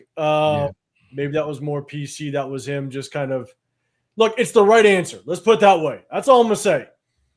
It's the right answer. Oh, yeah, it's the right answer, but it's artificial. Yeah, but it's like, it's only sounding smart to dumb people. Like, it's everyone so artificial. We can sniff right through that. Yeah, man. It's like, you say, we loved him as an organization. Like, we loved it. We loved what he did last year. We loved his work with the D-line. And, we made the decision to keep him as, as a defensive coordinator. Like, the fact that you wanted to be so hands-off, it screams. It's like somebody coming in. Like, it's like your mama coming into your room, but who ate all the cookies? I didn't eat the cookies. I didn't say you did. And now I know it was you. Oh man. God damn it, Severe. Severe, we stop jumping around like that and just answer this question. So right away, he's asking Severe, will Eichenberg be part of the rotation, Severe? Come on, Severe, let us know. Where's Coach at? Where's John Batt? He's definitely going to be part of the rotation. He going to work swing shift at FedEx. John is in the building. Oh, man. As you're saying, do we have the O-line and receivers for Mendoza and Genty? I have my answer on that. I think our O-line is a pretty big question mark based off of just the debacle that our offensive line was last year. And so I have question marks. I have no clue what we have in this offensive line. And before Severe can kind of throw out a certain name on our offensive line and just throw this thing off the rails, Chris, I'm going to throw it to you right now. Do you think we have the offensive line as it relates to what Mendoza, if that's the pick, what Mendoza needs? Well, speaking of offensive line, when the great Clint Kubiak was when he was bringing up offensive linemen on our team, Mr. Charles Brandon Parker Grant was not mentioned. He mentioned Caleb Rogers. He mentioned JPJ. He mentioned basically both tackles, but Charles Grant was not mentioned. That's all I'm gonna say. So Severe, you and Clint may not be seeing the same thing now. But to answer the question, because I know Severe gonna rebuttal with the Trent Williams, but he's gonna have to. But no, I don't. I kind of agree with you, 805. Like I just don't know if the regression from the offensive line was like purely on the coaches, especially DJ Glaze. He's the main one that I just don't know about. If Glaze can kind of get back on the right track, and JPJ kind of go to his natural position, and they continue to develop, then we may not be as far off as as it looked last year. But with with Baby Carroll running the show. I mean, everybody, it just looked like a disaster. So it's just one of those things, with a competent offensive line coach, it'll be interesting to see. But at the end of the day, we got to develop some of those young guys, whether it's Brandon Parker Jr. or Caleb Rogers. But no, I'm gonna leave Charles Grant alone, because he did better than I thought he would. So, I'm not as high on him as Severe, but I did see some, I saw a little juice in him. So we'll see. Yeah, and Ruben Russman, I see your super chat down there. We're going to get to it in just a second, man. I appreciate you. And again, it kind of goes back to, like, we regress so bad at every single position that has to point to coaching. And so that is the biggest question mark, is just how crucial is it? Are we going to get the 2025 DJ Glaze, or are we going to get the 2024 DJ Glaze that ended up well and with a good offensive line? Can we find progress? It's like Caleb Rogers. Are we going to find progress with Caleb Rogers? JPJ was shaky. He was hit or miss last year. Again, you're moving from center. You're moving him all over the place. Yeah. So see the thing with Glaze that scares me is, like, some of the stuff with Glaze wasn't necessarily like schematic issues. Like, he was just losing his one-on-one blocks out there on the edge. Like, he was just getting abused. So I don't know.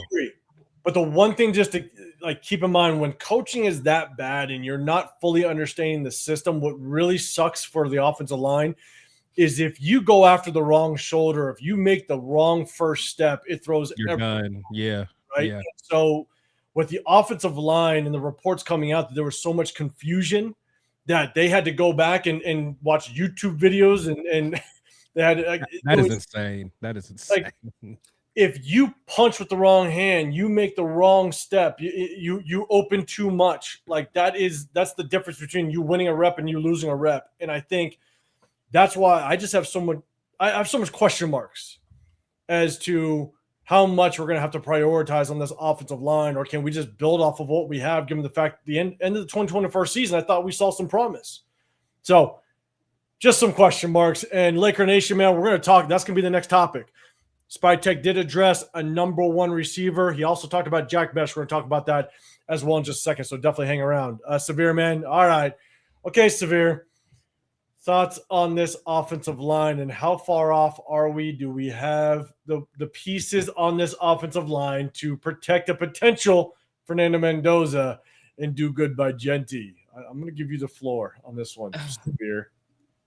Chris, first of all, Chris is very disrespectful. Very disrespectful. The Charles Trent Williams Grant, okay?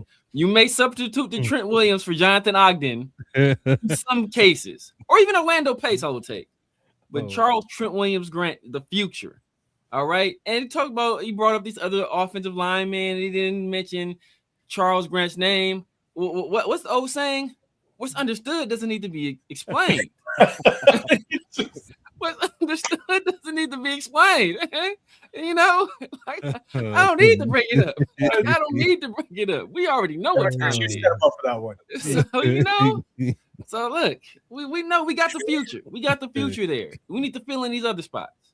But seriously, I don't think the offensive line is as far as some people think it is. I think we got a left tackle. He's a solid guy. I think he's a good player. Is he elite? No. But he's a good to very good player. And he's going to hold down that side of the ball. I think we have a center. If they do the right thing, we have a center. And I think Caleb Rogers is more than capable of playing guard. And I think this system, the wide zone and outside zone, I think we have the athletes, especially JPJ. I think Caleb has the feet. Colton Miller definitely has the feet and the athleticism. Charles Grant definitely has the feet and athleticism. Put him out there. Glaze has the feet and athleticism. If we put him out there, Meredith definitely has the feet and athleticism. If we want to put him out there too, so I think we got some of the guys in place. Do we need some upgrades? Yeah, it wouldn't hurt to upgrade if you want to.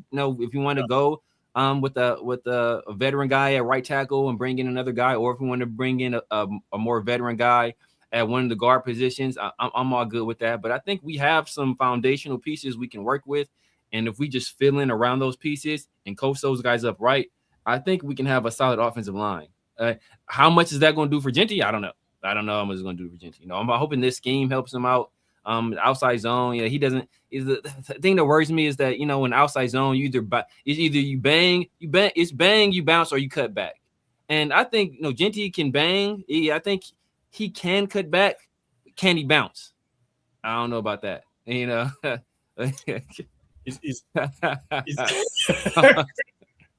But that's the thing. I don't think he can bounce. I don't think he doesn't have the Kenneth Murray. He doesn't have that outside speed. So that will limit him.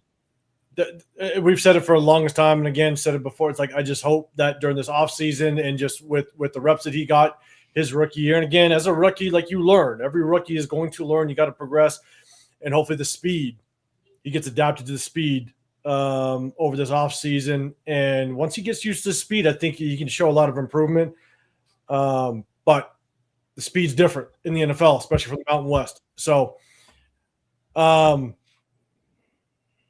All right. Yeah. I think we got through that one. Appreciate everybody. Hey, Ruben, we got you. And we got a good one for you, Ruben. Appreciate y'all, big dog.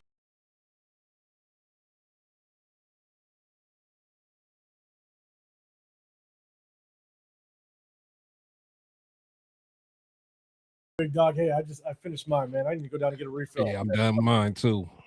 Appreciate you throwing a super chat out there, big dog. Let's see. You're going. How important it is to have a two-gapper in defense, and is there any free agents, or are we targeting in the draft? Tonka should be also more efficient in a 3-4. I do agree with that. Severe man, I think is this on yours? I don't even know. I don't know either. I can't tell. But I can't tell either. But appreciate you either way, man. I think obviously we all know they're very important to get a two-gapper in a 3-4 system. But what's your thoughts on this one, Severe? Yeah, it is very important. I mean, it depends. I mean, like how they feel about Pegues. I know. Do they think Pegues can play a true nose? I think Tonka will be great as a 3-4. The end. What was that? Five tech? Five tech? You're gonna be able to tackle. You're gonna be a 5 tech. Yeah, so I think Tonka will thrive in that role. I think Adam Butler can do well in that role as well. I think Adam Butler can do well there. I think I think we got some guys. I think Laulu can do well as a 3-4 DN. I think Adam Butler can do well in that role. I think Tonka can do well in that role. Pegues, is he a true nose? Not really, but if he can hold up at the point of attack, we may be able to get away with it. A little bit. But I think definitely we do need a true nose guard, a true nose tackle. Yeah, Chris, thoughts, man, on this one?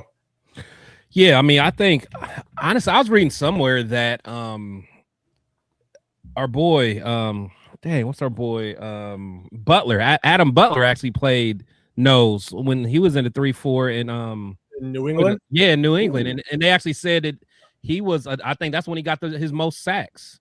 Maybe they say he had like 8 sacks one season or whatever at nose. So I'm like, damn, that's crazy. So so that might be something to take a look at. But yeah, I definitely think we're gonna have to get some big guys up there. The true, because even him, he's not a true like, he's not gonna do that. And I don't even think we do have what's the name what's the name?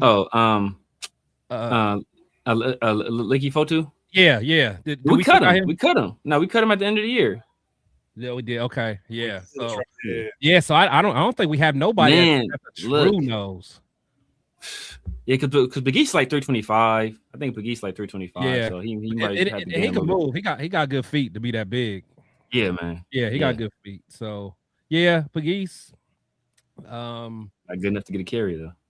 Yeah. How big is Tonka? Tonka's a little smaller though, right? Tonka's smaller. Yeah, Tonka's smaller. Yeah. He's not big. Okay. Yeah, he's like in the 290s, I want to say. So I mean, maybe JJ, maybe he can eat. But yeah, I think we still need a true nose though. We need to bring back your boy. Who was your boy? Chris? Jonathan Hankins, I think it was. Oh, Big John Hankins. Big Hank, man. Yeah, man. Hank was cold. He was. He had one job. He repped the Raiders hard. He repped the Raiders tough too. He did. Yeah, did he go to Ohio State? We saw Ohio State. Yeah, he was Ohio State. Okay. Yep. So look, we definitely need a nose guard if we're switching to a 3-4, and that's going to be very interesting. Not only do you need a nose guard, but we got to find some true linebackers going to be able to fly. And when you're in a 3-4, you need coverage linebackers. You need guys going to be able to cover. Why you like that, man? Why you say? I felt like you looking at me. My bad. Why you looking at me, man? I meant to mute myself. But we need some coverage linebackers. You know what I'm saying? They're gonna have to fly around. I'll be real. Like imagine Devin White just standing up off the edge and just going. That's what I'm saying. That could be nasty. That's what I'm saying. Yeah. Where he could just go. Like, look, you ain't got to worry about covering nobody. Just get there. So what do we do with Tyree though? Does this spell the end of Tyree? Yeah, because it's like, I mean, do you put him at? Because he can't can't play play 4 end. I mean, he can't be edge, so he would have to be edge. end. No, he cannot but be actually, edge. he might be decent at an end though. At a 3-4, 3-4, yeah, he might be decent because like a 5 tech, end, But you could be because you're going to basically take an outside linebacker. You're going to have an overhang out there, right? And so you could basically use him more as like a press tight end where he's just basically coming down the line of scrimmage. Right. And just pressing the outside shoulder of the tackle constantly. And if a tight end comes, hey, guess what? You're not stepping outside that tight end. You're playing a true 5 tech over that tackle. And he's serviceable. That's the thing. You're serviceable. That's all we need. If you're a rotational piece, when he's unblocked. When he's unblocked. When he's unblocked, he's a Hall of Famer. All right. But we got him for 1 year. You know, you're 1 more year. You're not gonna use that 5th-year option at all unless he just surprises the shit out of the world. But just don't know if that's gonna happen. And we have to make a decision before the season though. So right, yeah. Offer 50. Oh, he's not getting. Yeah, I don't think. Yeah, he's definitely not getting. He's not getting the 5th year. Yeah. So, because honestly, I think someone like not Snowden. I think Snowden will benefit from a 3-4. Yeah, 3-4 outside linebacker. Yeah. Oh yeah. Yeah. Because I actually 100% agree. Snowden would be great. Yeah. So Pix Glaze doesn't have the feet. I said he'd be a great guard when he drafted. That was my plan last year. But look, I wasn't a big fan of him when we drafted him. But you go back and look at that 2024 film, like he definitely started to see progress towards the tail end. All right. Yeah. So the question is can you build off of the 2024 season and maybe get more out of him? Maybe. But honestly, I just think the Brendan Carroll experiment was just horrible. Oh, yeah. Now we just don't know what the hell we have as some of these offensive linemen. So let's hopefully Kubiak, Rick Dennison with all the experience, he can come in, evaluate it right, and hope that we address it properly in free agency. Is your boy Meredith going? I think he fits Meredith. I think Meredith fits what he likes. Who's the guy? Meredith ain't nothing but Cooper Carlisle. Cooper Carlisle. Wow. Didn't he come from Denver? Cooper Carlisle. Cooper Carlisle came from Denver, didn't he? Maybe. I heard that name in forever. Man. Here's my only issue with Meredith. Don't get me wrong. I think Meredith technically, with the way that he is technically sound, and if you look at him in his 2024 season, and put him back at guard where it should have been. Yeah, I think last year sucked for all the offensive linemen. You took Meredith and put him at a center position where he's never played before. That's night and day. That's literally like taking a number one, an X receiver and go play him in the slot. It's night and day. It's a completely different playbook. It's horrible. It's different technique, the whole 9. So whatever Jordan Meredith did this season, it's a wash, especially with all the offensive linemen.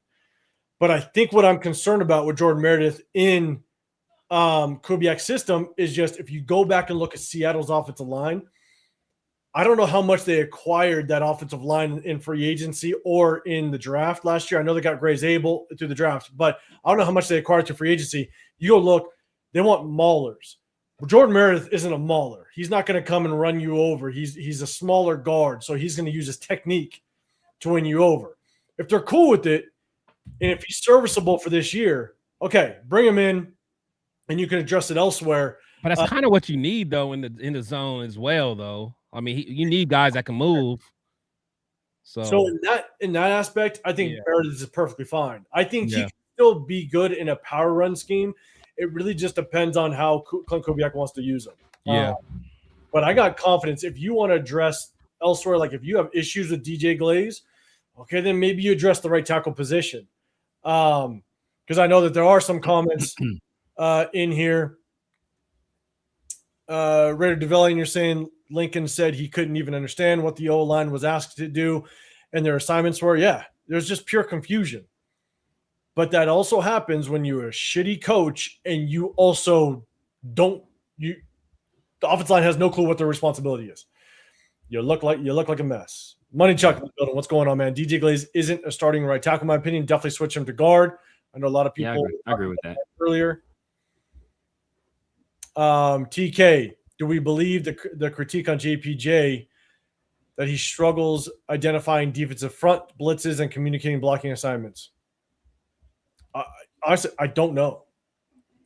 Yeah, I don't know, because the one thing to keep in mind, I'll shoot to you guys for your response. The one thing to keep in mind is that when you're coached poorly and the O-line doesn't even understand their own blocking assignments, then as a center, you can't point out other blocking assignments or others' responsibility because you have no clue what your own is. And that's where I think it's just, I got to almost revert back to the 2024 season and go, this is probably what our offensive line looks like. How can we build off of it?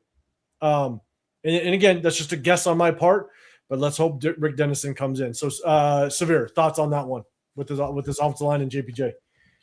I don't know. I don't believe that's an issue. I mean, because like down the stretch of the year prior, we were playing some of our best ball with him at center when he took over the center spot.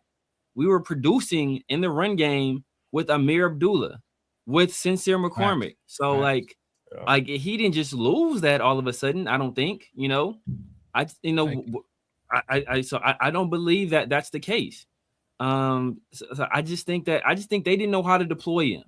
And I think that, Pete Carroll made a decision and Brendan Carroll made a decision early on that this is not the guy that they wanted at center. And they worked backwards from that. And that's how they ended up asking a guy right before OTAs that hadn't taken a snap at center in years. Right. Do you want to play center? That's how they end up asking Alex Kappa, who hadn't played center in years. Alex Kappa, who's also a big body guy, so they were talking about, oh, well, his body type doesn't really fit. Alex Kappa is another big body guy who they had playing center. So like their logic and their reasoning didn't make sense. And that was after the fact. So it's just, I just don't think they knew how to use him correctly, or, they didn't like his enthusiasm, or I don't know what it was. But it just felt like they were just trying to just like break him down for whatever reason it was. Even when he won the right guard job, Pete Carroll wouldn't say he won it. He basically said he won by default. Right. And say, because the only reason we gave it to him is because Alex Kappa was hurt. Like, it's like, bro, like, why even do that to a young player? Like, try to build this guy up. You spent this whole time trying to tear him down. So I can't trust any assessment that was coming out of that regime at all regarding anybody on the offensive line. Yeah. 100% agree. The only thing to keep in mind, like JPJ was the best center coming out of college. So you got to understand he understands kind of line calls, defenses, stuff like that. And so for him to fall off that bad, with a messed up offensive coach, it's like, damn, like I think he can still play center if we needed to put him there. Chris, what's your thoughts on that? Yeah, I mean, he was the best center by far. Went to the Senior Bowl, dominated in that week of practices before. I think I forgot what he hurt. He nicked something up, but no, you just don't forget how to play center. The thing with him is, like Severe said, like. Yeah, exactly. Like Severe said. That's all you need. Say nothing else, Chris. Like Severe said. That was all you needed to say. Oh, did I cut out? You did cut out. But like, you finished it off strong. This is the IT guy in the world. Right. It was for he that. Timed that thing up nice, didn't he? He timed it up nice. But nah, like Severe said, with JPJ, like you're messing with this guy's morale. He's a young guy. He's energetic. You could tell he loves the Raiders. He loves ball, and you're doing whatever you can to kind of strip that joy from him. I mean, you could tell, towards the end, like he was kind of, I won't say mentally destroyed, but like, because he was still on the sideline clapping and cheering his team on. But you don't want to mess with no, second year guy like that. It's especially because, like, if you remember, like during the draft and all that stuff, like he was hyped. He couldn't wait. Like he was the first one that went to go introduce himself to Geno and all that stuff. Like introduce himself to Genty. When he all met that. Genty, I'm your center. Right. Right. Like you want those kind of guys that want to be a leader and take it upon themselves. Like that's what we need. That's what we haven't had that in a long time. So like just to try to dim his light like that is just I mean, it's just poor across the board. So, I know he could bounce back because again, I was very high on him coming out of college. So I'm not worried about him, man. Now he has a legit offensive line coach again. So he should be fine. So I'm not worried about him at all. Yeah, I'm with you, and I think he can play both positions. The only thing I'll say, and I said this on a live a while ago, shout out to Cheeto when he kind of got us all together. I said the only concern I have with JPG at center is that concussion issue. You put him at center and you lose your center. That's the quarterback of the offensive line. You don't want to lose a guy, and he's had so many concussions. Put that boy in the guardian cap, and let's get it popping. You better. But look, JPJ was healthy. Into a win, he moved to guard. Then he gets hurt. Well, he had that concussion issue to start his rookie season. Start the season, yeah. But that was that was the start last year. But I'm saying like he was cool that season. Then he was cool, like he was cool that entire year basically. And then then this next year we moved him to guard, he starts getting hurt. He was in concussion protocol last preseason. Was he in last preseason? Yeah, this last preseason it was. In his last preseason. I don't remember. I don't remember. Wait, you talking about his rookie year, or last year? He was, but then this past preseason. I don't remember.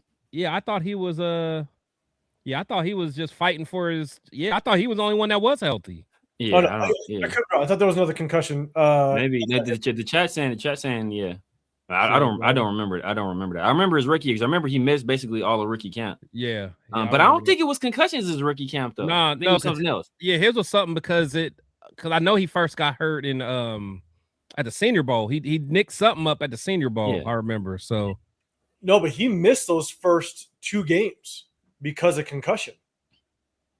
His rookie year, because he didn't come in and play until I believe it was Carolina, which was our home opener. You're right. You know what? Yeah, you know what? No, because didn't he got hurt. I forgot what it was. He hurt something else, and I think he got a concussion in preseason. Sometime or camp or camp. Yeah. Yep. See, the thing with him though, I just think he has to. It's also you gotta dial him back a little bit. It's kind of the way he plays too. He's so reckless. Yeah, sometimes. Yeah, like shit trying to hit people. Yeah, he's damn near like a Jackson Dart kind of like. Just calm down. Like you're doing too much. Too much. You don't gotta bang your head. I'd rather have to calm somebody down and amp them up. Right. That's what I'm saying. Like like Tyree. Like there's no lighting him up. Hey, look. But check this out though. If there's anybody on the planet that can calm somebody down, it's Clint Kubiak. Okay, all right. No, hold on. Go ahead. Hey, mute that goddamn shit. I need a button for that one.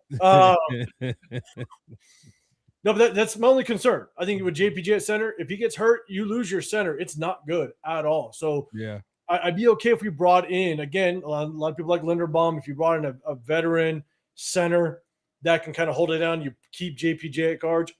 Okay, I think he'd be a very, very good, serviceable guard without question. So that's my only concern with it. But yeah, man, appreciate you popping up in here. We actually broke down the game film of how Clint Kubiak likes to use a fullback, and there is a clip of Clint Kubiak in his most recent interview saying how important a fullback is to his offense, and they will most likely be trying to look for a fullback this offseason. And that's definitely something we highlighted when we broke down his game film on Sunday. What up, Chewy? What's going on, man? I thought you were in here earlier. What up, Chewy? What's going on? I think he did. I think he was. Pigs. Lucky there's a few nose tackles options in this draft. There are for sure. Boy from Ohio State. Yeah. Yeah, man. That's that what I was big saying. boy. Yeah. Could be one Was of it them. McDonald? Yeah, McDonald. Yep. Yeah. Yeah, Man. well, Yeah. Vince Wilfork, the most athletic, massive human being I've ever seen in my life. He's a bad man. Vince Wolf. Hey, he got more I think he has more touchdowns than Jack Besh. Taking him to the crib. He do. Taking him to the crib. Jesus Christ. But we got another super chat, man. Hey, Ruben, throwing another one out there, brother. Appreciate you. Could Tyree be a cut candidate? Tyree, Tonka, Booker, Butler, JJ, Jonah, plus nose tackle. That's 7 interior players. With us maybe adding one nose tackle. Again, I don't know whose channel is on. Chris, I'll throw it to you on this one. I think it's mine. Is it yours? Yeah. So Severe, is Tyree a cut candidate? What's your thoughts? I think it could be, man. Now that you know, it's like it's a new coach, new regime. Yeah. Robbie Leonard's the guy in charge now. Robbie Leonard's the guy that's been in that defensive line room. He's chasing butterflies. Exactly. He's kind of seen Tyree, you know, like, and he's kind of, you know, he knows Tyree as a player. He essentially knows who he is and how much is left there. How much is going to be? Is he ever going to tap into any of those physical traits that he has? So I think he's definitely a good candidate, you know, because being that high of a draft pick, I'm pretty sure he's making a nice little chunk of change, and his contract greatly outweighs his productivity at this point. I mean, like he wasn't even a starter last year, you know, so it's like, are we really going to like run this back, especially now him having to either be a 3-4 outside linebacker or, you know, play 5 technique? I think he'd hold up better at 5 technique, but, you know, like I think we have a lot of guys on this roster that could potentially fill that role. And, you know, like I think he's definitely a cut candidate. I'm with you. Chris, thoughts on that one? I don't know. I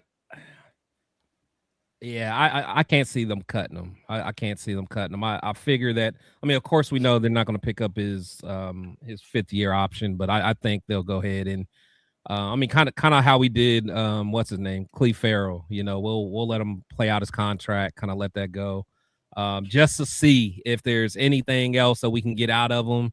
You know, maybe it'll all make sense in year 4, but yeah, I unless someone really comes on strong, like, you know, whether what's his name, what's the undrafted guy, Snowden? Yeah, like someone like Snowden, or, you know, like somebody that really just comes out and just balls out, you know, in camp, where they're just like, we don't need him. But my prediction, I don't see them cutting him, honestly. The only reason why I don't see us cutting him is only because, like, we have so many position needs that Tyree is at least serviceable to be a backup, even if he's got to give somebody a breather for about 6 snaps. Okay, just get him out there in the right situation, right? And, you know, just scheme it up a little bit, use him strategically, and he can be serviceable. Then you let him go on his way. I think what really does suck is given the fact that even though he's young, but like, you also want to be able to start the building blocks. You want to be able to develop somebody. You have to take every opportunity to develop somebody, whether they're the starter / backup. You always want to be developing. You always want to be coaching. And with Tyree Wilson, it's like the writing's on the wall a little bit. But because we have so many position needs, maybe you keep him on the roster. Again, give somebody a breather, 6 snaps or so, and he's serviceable in the right situation. So I just don't see us cutting him. But yeah, we can't, because we don't save any money if we cut him. I just looked at it right now. Yeah, that's what I'm saying. If we designate it as a post June 1st, we save like $4 million. If we cut him pre June 1st, we essentially save nothing. So yeah, and cap's not an issue this year. It'd be different if we were like strapped for cash. So yeah. And cool, Kevin, that's no joke. But Real man, appreciate you throwing a super chat out there. Okay, let's do this. Let's kind of get through this a little bit. We got just a little bit more to go through. Next one, he talks a little bit. Let me kind of get to the right timestamp. He talks a little bit about our guy, Jack Besh, and number one receiver. And that's going to lead us kind of into a rumor that just started to float around about a receiver that we potentially can trade for. Again, it's just a rumor. A lot of things being thrown around. We do need a potential number one receiver. Again, we do have Brock Bowers, but it would still be a good number one to bring in. So let me kind of go to the right timestamp real quick, and then we're going to play it, get you guys feedback on it, basically talking about Jack Besh and a number one receiver. All right, hold up. Bang, I'll play it right here. All right, here we go. Those things are – I'm kind of uncompromising on those things. A lot of good wide receivers in Tampa during your time there. Did you see enough of it? Can I trust him outside wide receiver? As a number one outside receiver? The mic kind of jumbled a little bit. He's talking about, do you think Jack Besh could be a number one receiver in your time in Tampa? Do you guys look? Are you guys going to look at getting a number one receiver? I trust Jack Besh, the football player. You know, I mean, where he aligns, we're going to move people all over the place. I think you guys saw how Clint used, JSN. They're going to move them all over the place. So we're not going to be an offense where we just stick a guy and he's the number one guy on the outside. I also don't think there's many of those guys walking around on the face of the earth like you're talking about, the true X's. So if you're lucky enough to get one of them, you hold on to them for dear life. And if you don't, then you make it work with what you got. So quick question to the chat. Do you guys think we need to bring in a true number one receiver? They'd asked about Jack Besh, and I'll be honest, I don't know how you put Jack Besh and JSN in the same conversation or even same sentence. But, we broke down what Clint Kubiak likes to do and how creative he likes to get with JSN. We did that on Sunday. Go check out our live. We did a full breakdown of Clint Kubiak's offense.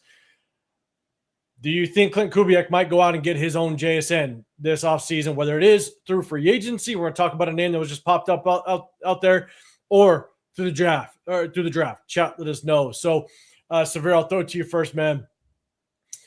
First thoughts on Jack Besh, but also, do you think we need to get a number one? Do you think we get it through the draft, or we think you get it through free agency? What are your thoughts overall on the number one receiver? We do eventually need a number one guy. This may not be the draft class to do it, be honest with you, especially if we're going Mendoza number one overall. Well, who's going to be available there in the second round? It kind of remains to be seen. But we definitely do need it. It's funny because they asked him, I think they asked him, does he see Jack Besh being the number one receiver? The first words out of his mouth was, I don't. And then he just started saying other stuff after that. So I don't was off. We say JSN and move around, and we don't. There's how many of number one receivers are there really? He literally said that. How many number one receivers are there really? So that clearly lets you know what he feels about Jack Besh. It's like, I ain't feeling this guy. So he's not a number one guy. Can he be a cog in the wheel? Can we will we have to platoon it? And, have a bunch of pretty good guys and work the system that way. We might have to do something like that. Almost like the Indianapolis Colts, where they don't really have a number one guy, but they got Josh Downs is a good receiver. Alec Pierce is a good receiver. Michael Pittman is a good receiver. So they kind of rock it. And then they got Tyler Warren, who's a really good tight end. Obviously we got Brock. So I'm gonna have to do it that way. You would ideally in this league, you would want a number one receiver. But right now, I don't think we have the ammunition to really get one, especially now if we're drafting Fernando Mendoza number one overall. And we don't want to trade Max Crosby either. If you trade back, you might be able to. Destroying the weights. Pat Coogan. Hey, the center out of Indiana. That kid, late round guy, you possibly could pick him up. That's definitely a guy that could be on radar if you still need to address the position.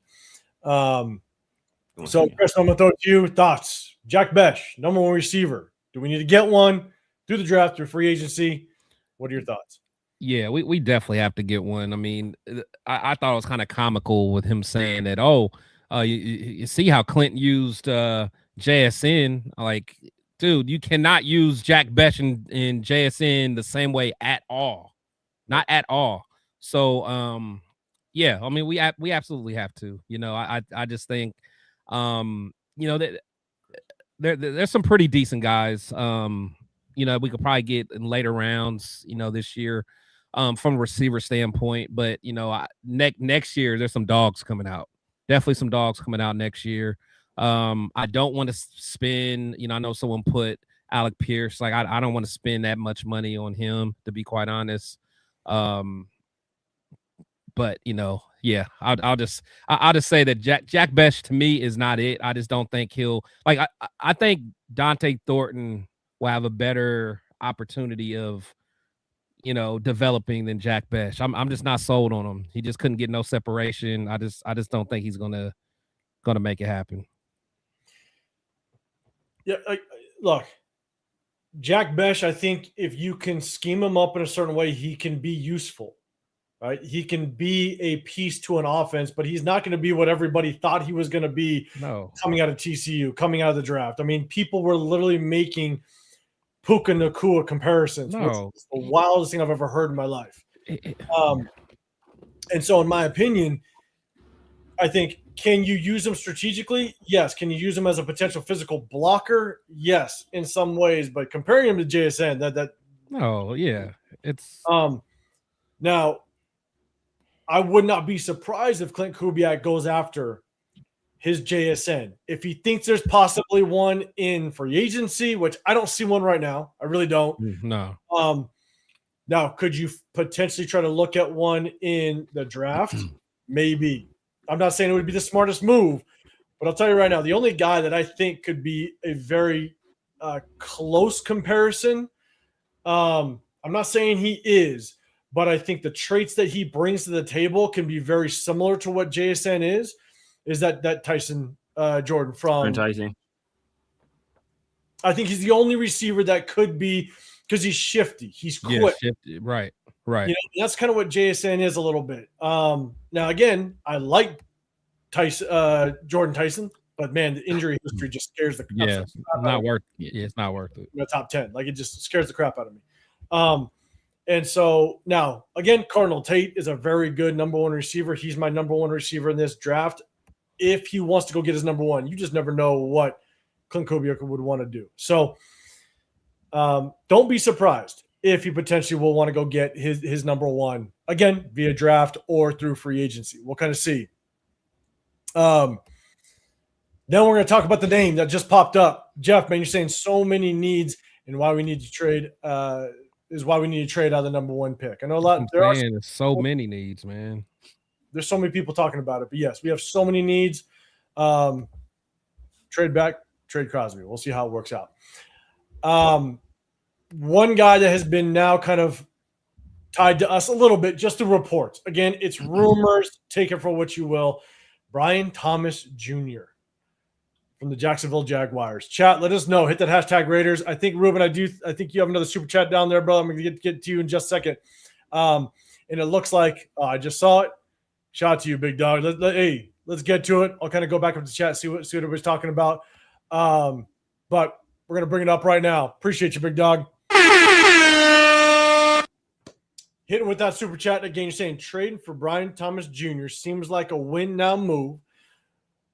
What do we have? Would we have to pay him right away, or would we go ahead, or would he go ahead of the projected first round receivers in this draft? And also, what's the asking price? I don't know what his contract looks like, but it kind of leads us into that topic. Appreciate you guys. Let us know what your thoughts are on Brian Thomas Jr. Chris, I'll throw it to you first this time. Thoughts on Brian Thomas Jr.? He's a dog. Yeah, he's a dog. I can't see a scenario where the Jags will let him go, though. I mean, they've been, doing everything that they can to get the most out of Trevor. And, Trevor finally started, being unlocked, once Jacoby got there. And especially, I don't know what they're going to do with Travis Hunter, but, add him into the mix. I can't see them wanting to trade him. But, I mean, if they did, I'll take him all day because he's how old is he? He's probably he's in year 3 maybe? This is going to be his third year, yeah. Yeah, so he's still under the his rookie deal. Of course, yeah, he's going to want to get paid here pretty soon, but I would assume you have to extend his contract most likely. Yeah, for sure. But I'm okay with it for how old. I mean, what he's probably about 24-ish or something like that. Maybe 25. I mean, I know he had some injury issues, so I'm not sure, what that looks like. But just as a pure ball player, I like him a lot. I would for sure see what they're talking about with that. Absolutely, you could build around him, and especially with us having Brock. Brock's going to always be our number one guy, but he can definitely be a wide receiver one. I don't care what nobody say. So, Chad, again, hit that hashtag Raiders. Let us know thoughts on Brian Thomas Jr. Would you want to bring him in again? We got to trade for him. Which, again, look, you trade for him, you're giving up high draft capital. Everybody wants to talk about trading away Max and stuff like that. This is a young player. Yeah. Oh, yeah. Time of his career that could be looked at as a top.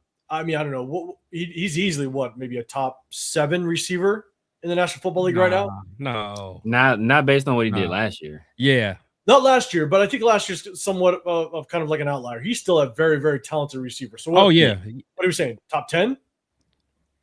Yeah, 12-ish. Top 12-ish. I can't put him 12? Yeah. Top 12-ish, yeah. Put him in that range because. So if it's top 12, then you're easily probably looking at giving up a second rounder? Yeah. I mean, if they do it for a second rounder, I'll do it. I'll do it. Second rounder, yeah, I'll do it. Rounder, yeah. Because we likely ain't gonna get one of the guys in this draft. So second rounder, I'll do that. Yeah. All right. So Severe, given a second rounder, you'd go after Brian Thomas Jr. Like, just what are your thoughts on that? Yeah, for a second rounder, I do it. I do it because I mean he's a guy that his rookie year he showed a lot. He showed a lot. Like him and Malik Neighbors, like they were 1 and 2 for the best rookie receivers in that class. So last year his biggest problem was he was dropped the ball a lot. He dropped the ball a lot. Like, so that was really hurting him. If he can kind of go back to what he was doing as a rookie, I think he'll be fine. He showed flashes. Because guys you get in the second round aren't going to be better prospects than Brian Thomas Jr. Like, a guy I would look at in the second round is the guy out of Texas A&M, but he's another guy. He kind of has some drop issues, right? I think Denzel Boston will probably be gone. Zachariah Branch may be there, but I think Brian Thomas Jr. is a better prospect than Zachariah Branch. So, if it comes down to it, I'll give up a second round pick for him. I struggle with trading for receivers in our position right now. You're trying to go get a rookie quarterback. Potentially, if you do go out and get a rookie quarterback, you team up, you give him a true number one, which is great. If you want to go get your number one, in my opinion, again, and it's just the strategy that I would have is you spend the salary cap that you have and you go get the best offensive lineman you can find. You go and you bolster this offensive line. You make it the meanest offensive line you possibly can make, given the fact that you're going to open up running lanes for Genty. You're going to protect the quarterback. And if you want a true number one, in my opinion, I think there are some good number ones in this draft. Again, Chris, you said, what's his name? Denzel Boston. Denzel Boston. Yeah. I like him as well. You want to go get your true number one and you want to match him with the quarterback. I know a lot of people, they're on the Fernando Mendoza train. I would trade back, acquire draft capital. I'd trade with the Jets, get their number 2 and their number 16, and I'm getting Cardinal Tate and I'm getting Ty Simpson. I get my number 1 receiver, I get my quarterback, and I spend a ton of money in free agency on the offensive line, and I get the baddest, meanest offensive line I can find. And now, in my opinion, I think you got something to build on. And again, that's just because I like Ty Simpson. But you got your true number 1 now, receiver, a 6'3", true number 1, and now you got your offensive weapons to build on. Trey Tucker can still be used as a true slot receiver. I'm not mad at that. Jack Best could be a number 2. So I think in that sense, you trade back, you get 2 additional number 1s on top of your number on top of the 2 that you initially trade for. You get number 16 as well as an additional first-round draft pick next year. Now you got 2 number 1s next year, and now you're building. That's what I would do. And I do like Brian Thomas Jr. But if that was my offseason plan, I'm not sure if I'm giving up draft capital to go get him, given the fact that I just don't want to match him up with a young quarterback and give up draft capital. But that would just be my strategy. But he's a damn good receiver. Don't get me wrong. Yeah. Rube, man, appreciate the super chat. Big dog. Okay. So, look, let's do this. We kind of went through the combine. There was one more thing I wanted to mention with Spy Tech, but guess what? There's going to be plenty of time to talk about quarterback. Plenty of time. So, and that was going to drum up the whole Fernando Mendoza talk, and we're going to have plenty of time to do that. Let's end this thing off real quick with what you guys expect in this upcoming combine, right? A lot of people already talked about Fernando Mendoza not throwing. We addressed that on Sunday. I think the collective consensus, at least on this panel, is that not that big of a deal. It is what it is. You know, he's the consensus number one across every single board for the most part. He's got no reason to throw. It could only hurt him more than benefit him. And I really don't think quarterbacks benefit from throwing at the combine if you are the true number one. But chat, let us know. What are you looking for with this combine? We get the next 3 days. Guys are going to be testing. They're going to be out there on the field. Agility drills, 40 time. What are you looking for? What do you get the most out of this combine? So, Severe, I'm going to throw it to you first, man. Anything that you're really looking for at this combine? How do you assess it? What do you like to look for? Do you put – I know a lot of people talk about the 40 time. Do you put a lot of merit in the 40 time? What are your overall thoughts of the combine? You look at it. The main thing the combine does for me is you look to validate what you saw on the field.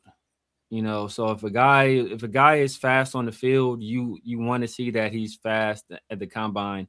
Or if a guy runs fast at the combine and he didn't look that fast on the football field, maybe you go back and say, okay, like what was going on here? Why isn't that guy that fast? Because, you know, like that stuff does translate. It doesn't always translate 1-to-1, but it does translate. Because like a perfect example, if a guy like Denzel Boston runs in the low 4.5s, he first round pick. He a first round pick. If he runs like low 4.5s, okay, maybe he slips to the top of the second, maybe. But like the main thing I look at is, you know, I look at for it depends on the position. You know, obviously with the DBs and with the linebackers, you look at the field work.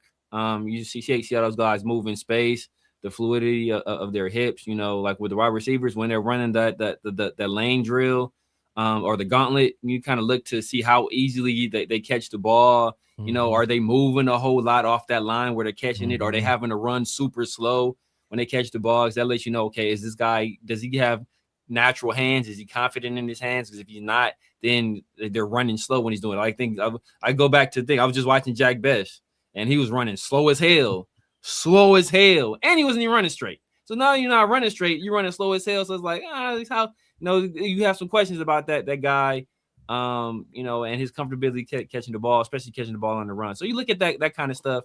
But, you know, obviously the most fun and quarterbacks, you know, the quarterbacks that are there, look at, you know, obviously you like to see them throw the ball, especially when it's throwing the receivers that they don't necessarily know. But that gives you a feel, okay, how accurate is this guy really? Like, is it just based on chemistry with the receivers he knows, or is he's just a naturally accurate passer? So some things I look at. But, you know, the explosive drills is always fun to watch.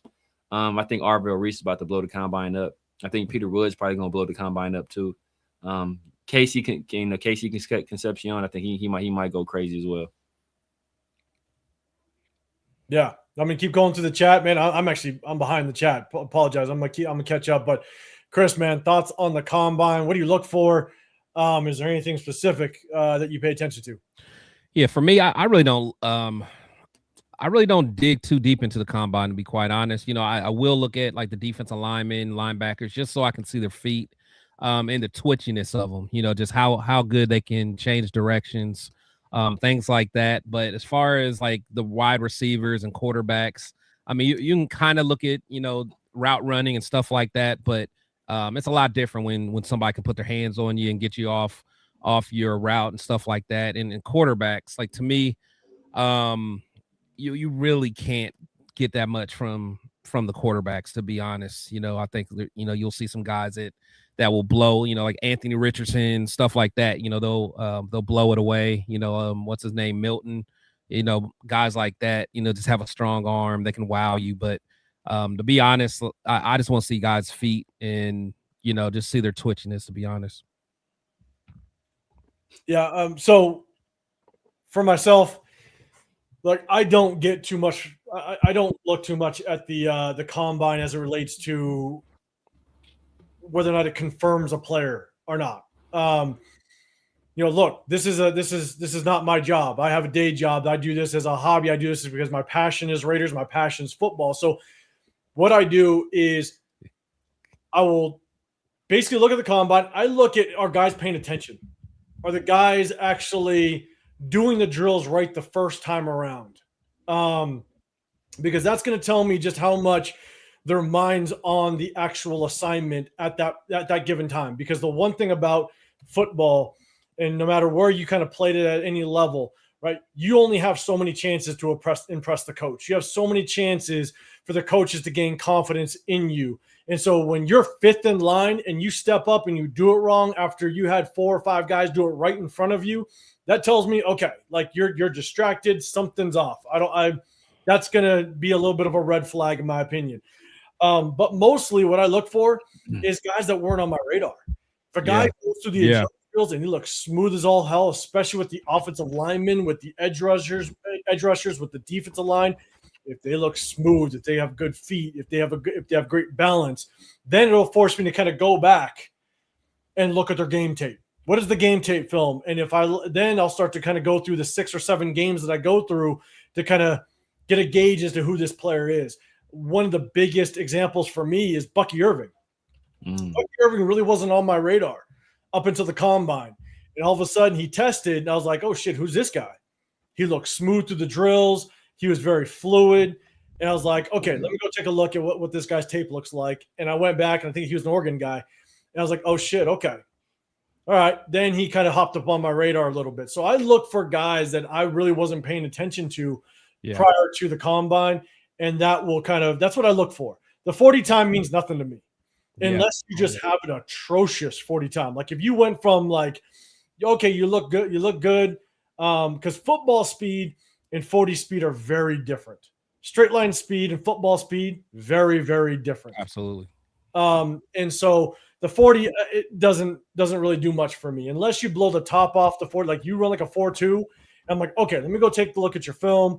And if your film looks good and you run a 4.2, okay, now you're going to be on my radar. Because look at who was that guy that ran like a 4.2 and he got drafted by the Patriots. He was a receiver. Damn, what are you talking about? Yeah. Orton or Patriots suck at drafting receivers. I know you're talking about too. Damn. But he just blew the top off the 40, and then the Patriots got him, and everybody's like, "Oh shit!" Yeah. It's Thornton, Tyquan Thornton. Is that it? And he basically did. But the crazy thing you said to him, but there was someone that they did like a couple years before that too, like that. Yeah, they did that a few times, just trying to find another Randy Moss, the guy that can just run. Yes, and so for myself, I just think at the end of the day, the combine doesn't do anything for me, especially when it comes to quarterbacks. The quarterbacks, it's so hard for them to find success in a combine scenario. Really, when it comes to quarterbacks, I look at their pro days if they have them, just to kind of get a better idea of who they are. But even then, I basically the way that I kind of weigh the evaluation, it's 90% game film, 10% combine. Yeah, absolutely. And you made a good point. Like for instance, that kid that wide receiver that kind of showed out during the Senior Bowl, like the practices from he went to like John Carroll or something. Montgomery, I think. Yeah, but he was a dog. He was a dog all week in practice. Went to John Carroll. He was killing cats. You a future GM, right? But he was out there killing cats. But like I would like to see how he does. Like people like that. Or Ted Hurst. Ted Hurst is a guy from Georgia State. I don't know if I gotta check and see if he got an invite. But yeah, small school guys. I like to see if small school guys get what they do, what they look like athletically. Same here. Yep. Yeah, because at the end of the day, look, we all have day jobs, so I'm not sitting here just looking at every single film I can, because even with just the off time that I could do it. You look at some of these analysts where it's their job, they don't even go through crazy game film. Like, watch. Starting now in the next month or so is when the true evaluation is going to start to come out on a lot of these players. The analysts that kind of had their opinion 4 weeks ago, fresh out of the college football season, they have their opinion, but at the end of the day, they have not done a deep dive on these players. There's just not enough time in the day.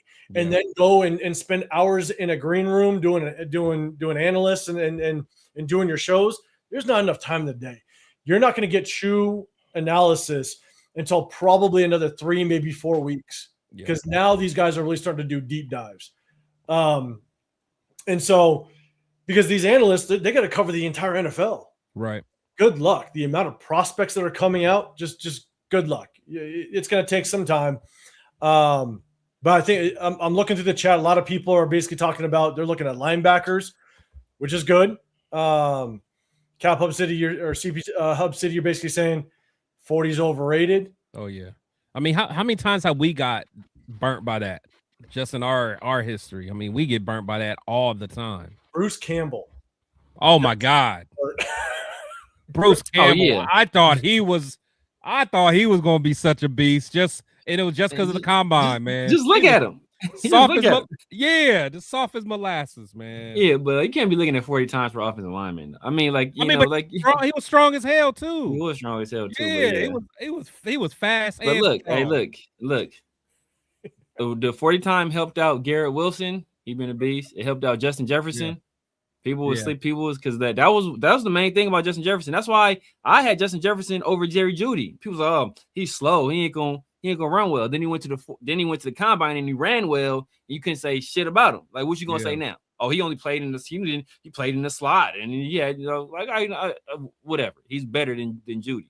So I mean, I think like I said, it's not the end all be all, because obviously you want to look at the tape, but it does. It's a piece. It tells you because it does tell you how explosive a guy is. Now, is he always going to run that fast in pads, or it don't tell you what he does left and right?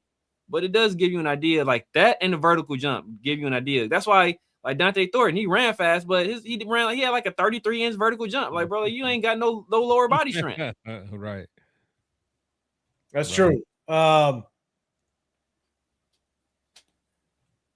Jason, you're saying watch Chase Daniels' analysis. He does a great job. I mean, Chase Daniels, the quarterback. I'm assuming you're saying of Mendoza. Chase Daniels, he's just been sliving Mendoza for like. Yeah, I was about to say he likes Mendoza. He likes Mendoza. But there's a guy that honestly, if you want to watch a guy that honestly I trust. I came across him maybe, I don't know, I want to say last season. That I'll be honest, I think he's pretty good. He's a pro. He's an ex-NFL guy too. JT O'Sullivan. Oh, JT O'Sullivan. Oh, yeah. The QB room. The QB, something like that. Yeah, I think that's what his channel is. Yeah. I've been watching JT O'Sullivan for years. Yeah. I came across him last season, and what I like is guys that break down actual game film. You can go and watch a guy that goes and points 2 plays out. Right. Look, this is a great rep. Yeah, it probably is a great rep. But again, like I've always said, it's body of work. It's what is 80% of his game show. Like I can go to Fernando Mendoza's game film, and yes, I can point out 2, 3, 4, 5 plays that look great. Of course I can. Yeah. You know what I'm saying? And so I want to watch guys that break down game film and show you multiple plays, show you the body of work. And it gives you just a better idea of who they truly are. And so I definitely suggest that, because there's definitely people that come out there and they just show you 1 or 2 plays, and that's kind of what they show. That's it. And you guys know when we break down game film and when we break down Ty Simpson, we'll do it on this channel. When we break down Fernando Mendoza and other players, we're not just going to show you 2 or 3 plays. We're going to show you the body of work, at least 30 plays or so, to just kind of give you an idea of who they are, and then you can make your own assessment. That's perfectly fine. But I do think Drew Aller's thrown at the combine, which I think is good. It'll be good to see Drew Aller. Oh, yeah, he would have to. If I was him, yeah. Yeah, he for sure, yeah. Yeah. So I imagine every other quarterback will. I mean, I think so. I know Ty Simpson's throwing. Yeah. He has the most to gain, honestly. Yeah. With this being such a weak class, if he goes out there and puts on a show, he might be able to get bumped up a little bit. Yeah, he could. So, all right. Hey, we got the combine. We're gonna wrap this thing up, man. We appreciate everybody rocking with us. We've been on here for quite a while. We kind of we talked about by text presser a little bit. We're going to talk about some free agents that are out there. But hey, we got plenty of time to talk about free agents. But we want to get that combine talk in. So we definitely appreciate everybody rocking with us. We did a start 'em, bench 'em, cut 'em. Shout out to Jason. Jason Downs, man. Shout out to your channel, guys. Make sure you guys go say what's up to Jason Downs and his channel. Him and Jones Duncan, they go live, I believe, on Tuesdays, I believe, man. Definitely go check them out. Yeah, shout out to Jason. You got that only one. I'll try to make it a little bit easier for you guys with the start 'em, bench 'em, cut 'em. God damn it. You guys need to stop talking to trash. Said easier. Thurman was way above them, dude, man. He's that far. Hey, I got a couple cuts in there. Oh man, he gonna put Otto Graham and some other guys. Deacon Jones in there. Yeah, Hey, appreciate everybody rocking with us. Hey, but before you guys get out here, double tap the screen. But Severe, man, let everybody know what you got going on throughout the week or where they can find you. Hey, you guys know what it is, man. The Severe Raider here on YouTube, Snapchat, TikTok, X, IG, Kick, Twitch, everywhere. The Severe Raider, man. Holla at your boy. I think I'm about, first of all, man, shout out to everybody that gave a super chat, in all channels, especially on my channel, that is going to help raise Charles Trent Williams. I appreciate you guys, man. Like that does mean a lot for anybody that can't, man. That say it's tough in this economy. What you can do for us is just make sure y'all like the video, make sure y'all subscribe to all the channels. I think like something like 40% of the people watching the video right now ain't subscribed. So man, hey, don't be no hater. Just subscribe. Stop playing. Y'all gonna be back. Just subscribe. Tap in with your boy, man. Sundays and Wednesdays, my guys in the Raider Roar Room, Chris Protect the Shield, 805 Raider. Tuesdays and Thursdays, my dog, Pharaoh NFL, 50-50 show, and Around the Shield, man. Hey, I'm like 150 away from 2,000. So, man, let's get it. Let's get it. Get it there. 100%, man. Guys, make sure you guys go over there afterwards, depending on if you're on my channel, if you're on Chris's channel, go over there. Definitely hit that sub button if you haven't done already, man. Chris, let everybody know where they can find you, and what you got going on. Hey, your boy Chris will Protect the Show podcast, where my opinions might not always be popular, but they'll always be authentic. You guys know what it is. Every Wednesday, every Sunday with my brothers on the War Room. And then I got my show to do with Dub Raider on Saturdays, and he drops a clip every single day on YouTube as a short, and also on IG as well, man. So make sure you go support him, man. He's really working hard for the Raider Nation, the fan club, all the fan base and all that stuff, man. So check out my boy. Man, shout out to everybody that came through. Hey, just so you guys know, we are breaking down game film of the free agents as well as the draft prospects. So definitely tap into that. But like Severe said, man, appreciate all the subscribers, all the members, everybody threw a super chat out there, everybody that's just viewing, man. We appreciate y'all. We hit you guys on Sundays as well as Wednesdays. And hey, we're going to be out the draft. If you're going to be in Pittsburgh, we're all going to be there. We're going to have a little bit of fun. Hit us up on our social media platforms, on IG. Send us some messages. Let us know if you're going to be out there in the draft, because we're going to have fun. It's going to be a good time. Hey, and anytime you get these three together, you put this guy together, it ends up being a movie some way, somehow. It's going to be a movie. It's going to be a movie. Right. And Turk's going to be out there too. It's going to be wild. So definitely appreciate y'all. God damn it. Sons. We appreciate y'all. Hey, tap it with us. Hey, I will hit that notification. I'm not going to be here on Sunday. These guys might rock out, do their thing. I'll see you guys on Wednesday, but definitely tap it on Sunday if these guys decide to get crazy. So we appreciate y'all. Have a good one. We'll see you on the next one. Prepare yourself. Peace.